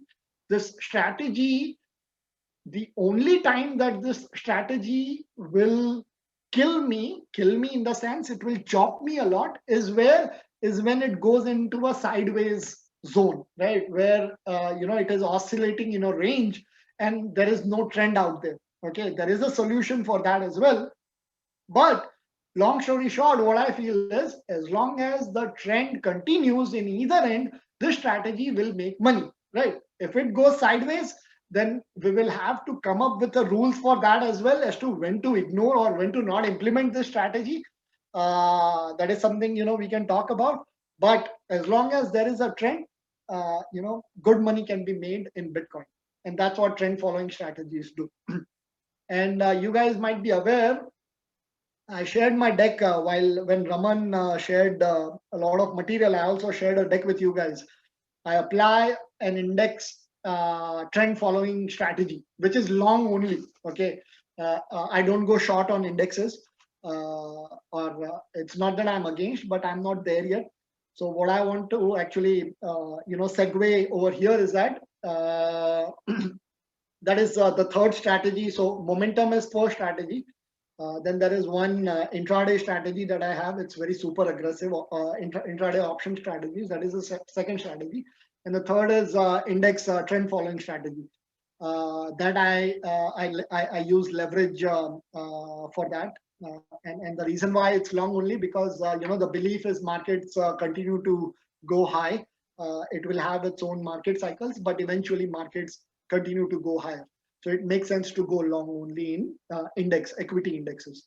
So that strategy is a very different strategy because that is long only strategy. So there has to be completely different rules because we are making money only on one side, right? So that is also a trend following strategy. You can go back to my deck and see what the results have been. That strategy I've done back testing on all the global indexes all over the world for last 50-60 years wherever data was available, and it has worked wonderfully well across the world. Okay, from Japan to US, right? All the big countries in between. Someone might say, okay, Japan went into a Japanification where nothing happened after the bubble burst over there. But even after bubble bursting, that strategy has still made money is because there was a trend, right? Even if market was in a downward trend, the market was moving a lot. It never went into a sideways. It was always trending in Japan, and hence that strategy made money in Japan as well, right? So long story short, whenever there is a trend, there are strategies that are dedicated to the type of the market, right? You have strategies for sideways market, you have strategies for downward market, downtrending market, you have strategies for uptrending markets. It's just that we need to have strategies for these different kind of markets, and also have a framework as to how we allocate into these strategies with whatever view we may have on the market that is out there, right? So sorry for that segue, but coming back to the strategy, there were bad performing period as well, where there was 12 times we lost money, right? All 12 trades we lost 3% into it, right? And there were 5 periods where we lost 5 times consecutively. So just imagine, right? Whenever we are losing a lot. And there were many intraday in the same day, because Bitcoin moves crazily, and I used 1 hour candle to check, okay, what is the stop loss, when it would trigger, and when is it cutting 250 to I did manual testing, by the way, right? So there were many instances where the stop loss is triggering at 2 o'clock in the night, and again the second stop loss is triggering at 7 in the morning, and 8 o'clock in the evening your third stop loss is getting triggered. So in a 24-hour period you are losing 9% in one single day, and this has happened at least 3 or 4 times. So just imagine, right, losing 9% in a single day, right? But that's the nature of this strategy, right? That you don't, or what you are saying is, I don't know where the trend will form out, but eventually it will form out and I will ride the trend, and I know that I will hit one home run, right? So you might say that, okay, that is good, but eventually it can go into a sideways market as well, and we need to have a plan as well. So that is separate thing. We can have a plan for that, and we can implement that plan, saying that, okay, if this happens, that means this is a sideways market and I am out of the market. That means I don't want to participate in the market. And one should definitely have a plan for that as well, right? But for the sake of this idea sharing for learning purposes, I have not kept that sideways movement in here to give you guys an example as to, the strategy doesn't perform for long period of time, but then once it performs, it works wonders, right? So just wanted to share that with you guys. And lastly, I think there is one slide that is missing over here. Or give me 1 second, guys. So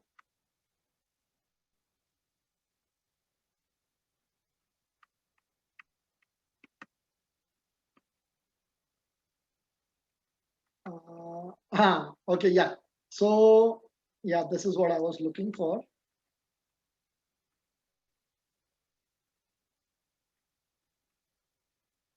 Almost there. Yeah. So let me zoom in a little bit. So I showed you guys. This is we had highest consecutive losses, right? 12 times are consecutively we lost 3%, right? So this is that period where 3% was lost. You see, it's going in a sideways kind of zone. So from March of 2015 to May of 2000 and 23rd of May, almost 3-month period, we are losing 12 times. But and as you can see, it is also moving in and around 252-day moving average, right? So as long as it moves around 252-day moving average, we are going to be chopped, we are going to get chopped, and we are going to lose capital, right? Uh, uh, and one way to solve this is maybe we can draw a line and we can say, okay, I'm going to attempt 6 trades. If I am losing 6 consecutive times, right, that means, or 7 consecutive times, that means market is going in a sideways movement, and then I can come up with a new indicator as to when to enter the market, right? So we can have a strategy, we can make sure that, okay, we can manage our drawdown while also making sure that we catch a trend as soon as it is catching the trend. So we can easily optimize this thing to add a new layer on top of it and say that, okay, it's going in a sideways market, let me go out of it. I will again re-enter the market when a proper trend is determined, right? So there are ways to handle all these kind of situations. So the reason why I'm sharing it with you guys is to get an idea, is that you guys get an idea as to how to go about optimizing the situation. Okay, and once you guys read those books, you guys will be able to think like this very easily, very easily. This is not rocket science. This is very simple stuff actually. So yeah, and that's all I have actually. This was most probably my last slide, and yeah, and lastly, this is my final success mantra that was shared by Jim Monashirazi in his What Works on Wall Street. So what I want to emphasize on is, it's actually long. You guys can read on your own later, but what a Western equivalent of a Chinese or Wu Wei concept, Taoist concept, is that don't look for the meaning, look for the use, right? That means, once we have a strategy, and if that strategy has worked fine historically over a long period of time, right? I'm not saying has worked over 5 years, 7 years, 10 years. No, what I'm saying is something that has worked over 50, 60, 90, 100 odd years, then we should not look for any deeper meaning. Okay, just look for the use. The use is that it's working, and there's no need to use the brain. And the actual Chinese or Taoist concept is, Wu Wei concept is, to act without action. That is, once the rules are defined, I don't need to, I'm acting without action because things are working systematically. And, although I'm taking an action, but I'm just, it's just flowing automatically, and I'm not doing anything. It's like, doing archery. If you guys are aware, archery, right? The gold medalists, they reach a level through practice, practice, and practice, where when they are leaving the arch, there is no effort involved. They take the aim, everything, their body and the movements and their breathing and everything happens so automatically that they absolutely have no control over anything, right? Even taking aim, it just happens. That's the level that the gold medalist of the archeries reach, where things just happen on their own. They don't do anything actually, right? And this is something that has been shared by many gold medalists and big archerists, right? So yeah, this is my final slide, and hopefully I was able to share whatever learnings that I have about systematic investing, and hope you guys will take it forward, take good things from here, and take it to the next level with whatever things work best for you. I'm open for any other questions that you guys may have. Hey, thanks, Amit, for the wonderful presentation. So, I mean, it was awesome to go through your strategies and how you're kind of achieving what you're been over the last 3-4 years. So, yeah, let's see. I don't see any questions. Do you folks have any questions, or you might want to type it in the chat as well? I can read it out. I think there's one thing that came in. Jyoti has a question on how do you source the data? Yeah, so data is all free data, right? Investing.com, it gives all the data, historical data, right? And if I need 50, 60, 70 years of data, there are there are many free options available. But investing.com gives a lot of historical data as far as price is concerned, right? And then options is one thing, is the most difficult strategy to backtest. Okay, I don't trust whatever services that are out there in the market. They claim to help you backtest option strategies, and you can put in the data, and they will put in the data in the sense you put in the parameters, and they will run the backtest for you. They claim to have all the data, and they claim to give you clean results, but there are many flaws in that as well, where the bid ask spread, they don't take bid ask, but they take the mid quote. Then timings is problem, futures market is problem, right? So options is a challenge. So what I've done is I was sourcing uh, data manually, actually, for some of the option strategies that I wanted to backtest. And even today, but today now my trades become my data, right? Because my trades are all all documented by my broker.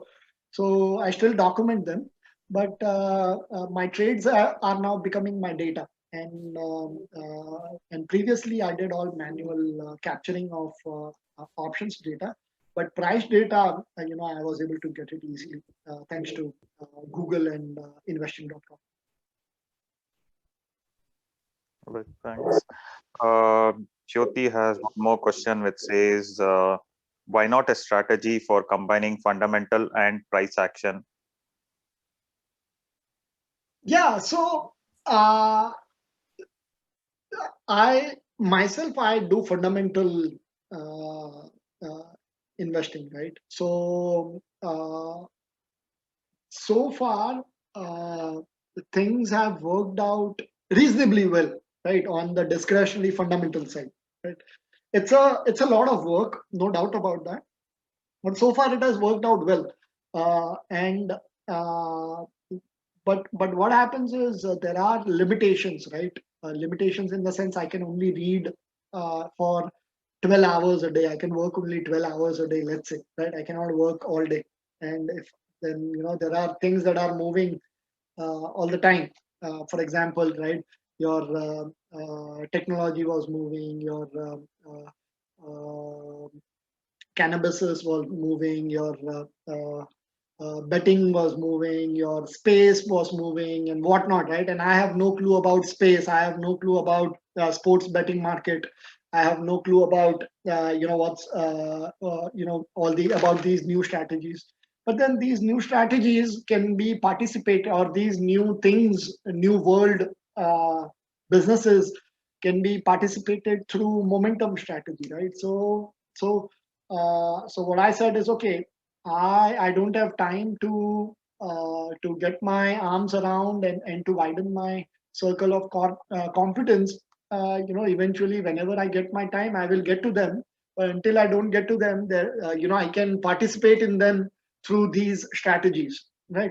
So fundamental, I'm doing myself, and the beauty of this is, once for systematic strategy is that once a system has been set up, all I have to do is maybe sit down 30 minutes at the end of the week and see, okay, what has happened, or maybe end of the month, right? Spend couple of hours and see, okay, whether things are working out fine or not, right? And because I have trust in my system, I'm not going to spend that much time on it. That means I will have all the time in the world to do fundamental investing, right?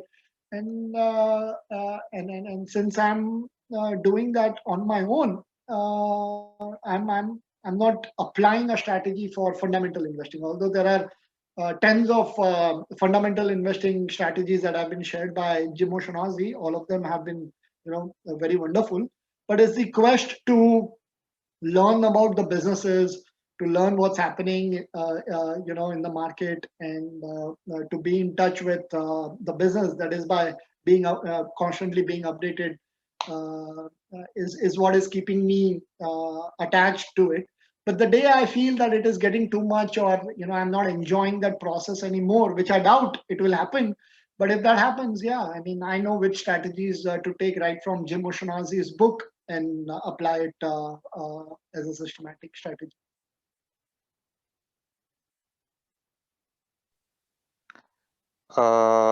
Jyoti has one more, which is it's a little segue, but any view on factor investing? Right. So yeah, so see, factor investing, momentum is a factor, right? So momentum is a factor. Your mean reversion value strategy is a factor. Value, momentum, these are all factors, right? And there are tens and hundreds of factors that we can bring to the table, right?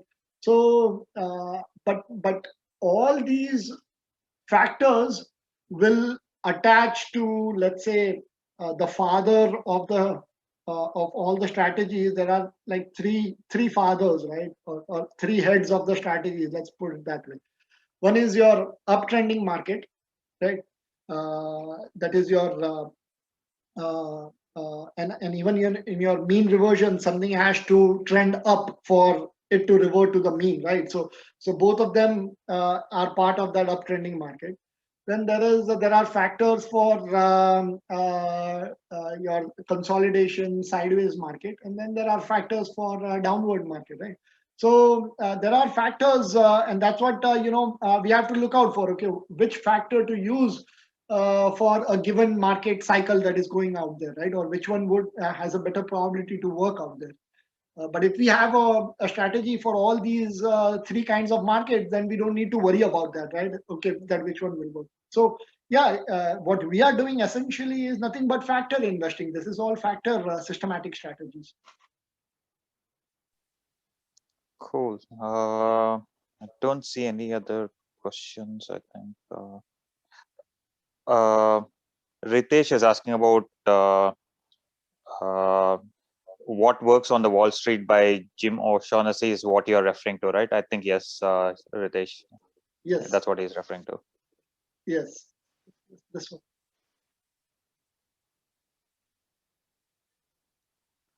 Cool. And by the way, there are four editions for this.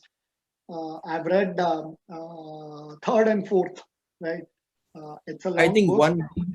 one came after the subprime crisis. I remember there was an Right. updated edition. Yes. Right. Exactly. The last one came after the subprime crisis, and so once you get a feel of that book, it doesn't take a lot of time, because you will have to just look at the strategy, and it's very simple book actually. I have it right in front of me. How many pages are this one? Has 650 pages, by the way, if you guys can see. 650 pages, but the fourth edition, I think I read in 2 to 3 days, and maybe 10 hours, because I knew exactly what to look for. The third edition, it took a while because I had to digest a lot of information, but it's the same format. So once you get used to it, it will not take a lot of time. Cool. Absolutely fascinating, Amit. You held us in rapt attention, and your passion shows, your reading shows, your philosophy is also related to this. I wanted to ask just one question. I mean, what is the role of having any multi-bagger approach in all these strategies? Because there is a momentum strategy here. Is there a danger of missing out on any multi-baggers, or you're saying this is only 5% of your portfolio, so this is just one bucket? Is that what it is? So let me understand your question first. So what you are saying is, what is the risk of missing out on multi-baggers? Right, right. Or does it capture that in Right. this? Yeah. So I mean, it all uh, depends on the strategy. First of all, I will let me answer it in a, sorry, it's going to be a little long question, and but hopefully, it will make sense. Let me Sure. show you something. So at a stock level, the answer is no.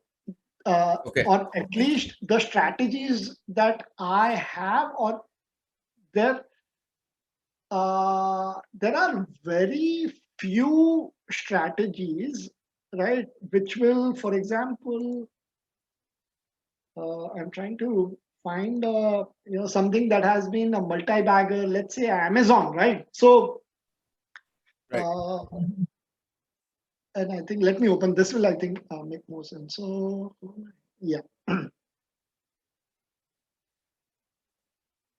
So let's say at a stock, at least I don't have a strategy which will find me that multi-bagger.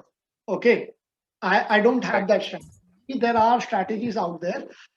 Eventually, what will happen is, there is there are very few stocks on the planet which continue to be in a non-stop uptrend. Okay. So your Microsoft, I think before dot-com bubble, it grew 10x in like 4 5 years. Okay, and then it did nothing for 20 years. And after 2014, I believe it is again 3x, 4x, right? Or maybe 5x now, right?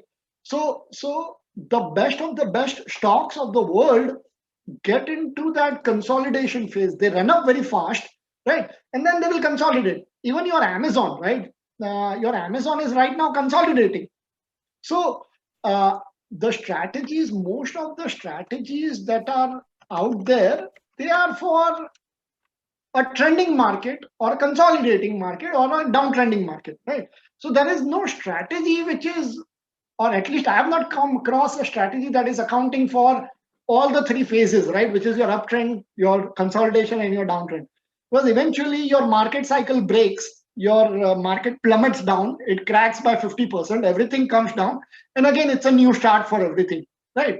So there is very less chance that one will capture a multi-bagger through a systematic strategy. And if there is one, I would love to know more about it.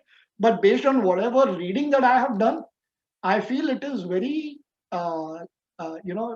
chance is very less, because, market cycles, move from uptrending to consolidation to downtrending. And hence, because these strategies are dedicated to each style, chances are very less.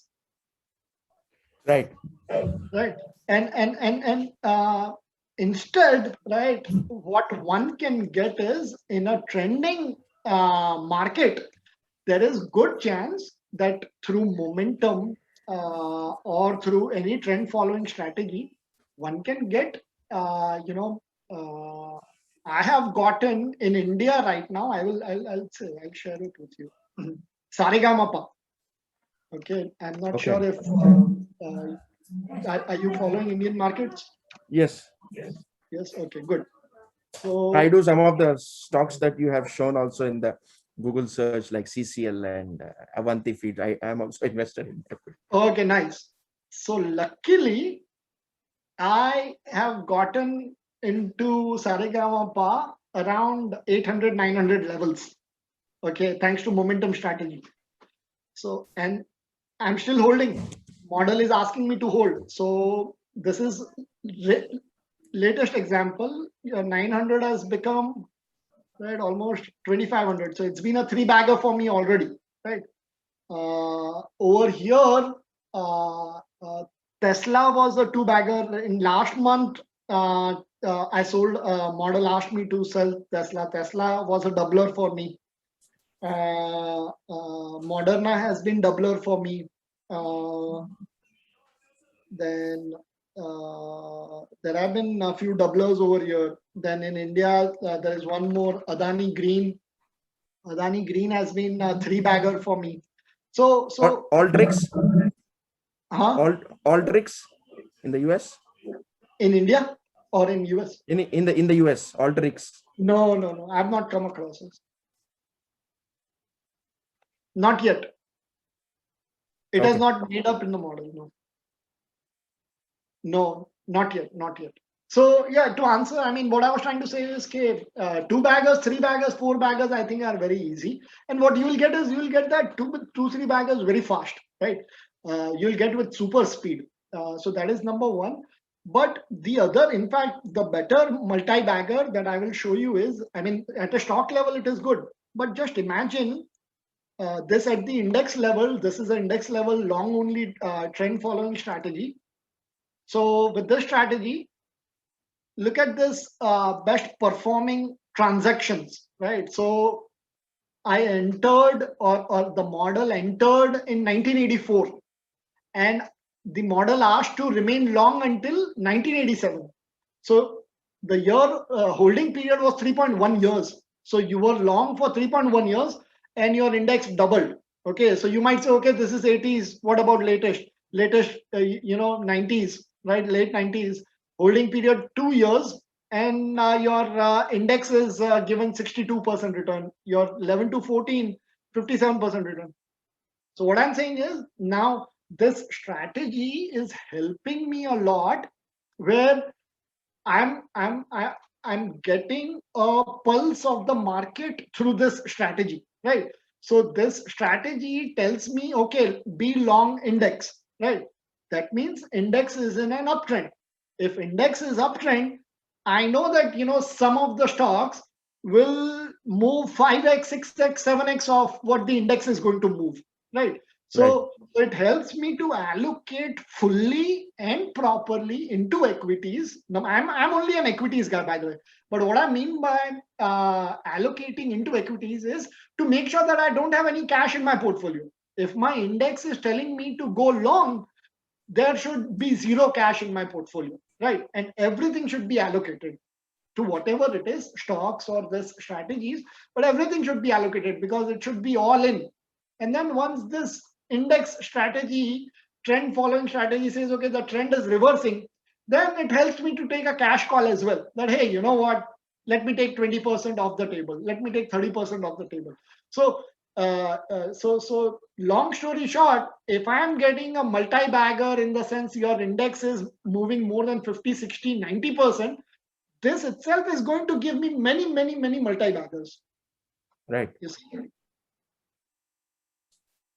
No, awesome. Amit, I think there are so many segments you can touch and take separate sessions for us. I think. Hey, trust me in this strategies. See, I can spend a session each for uptrending, consolidating, and downtrending. It's a very, I mean, the market is such a thing, right? I mean, there are millions of ways to make money. It's just that, what excites us, what makes us curious. And there are tons of ways to make money in the market. It's just that, we have to find a way for ourselves. One last question for me: is China looking interesting to you to play? Chinese markets? So, Aten, I don't look at Chinese markets, and I'm only into US and India. I did just one back testing on China. That is my index validation, index strategy validation. Other than that, I have not looked at all into China, and I have no views on China.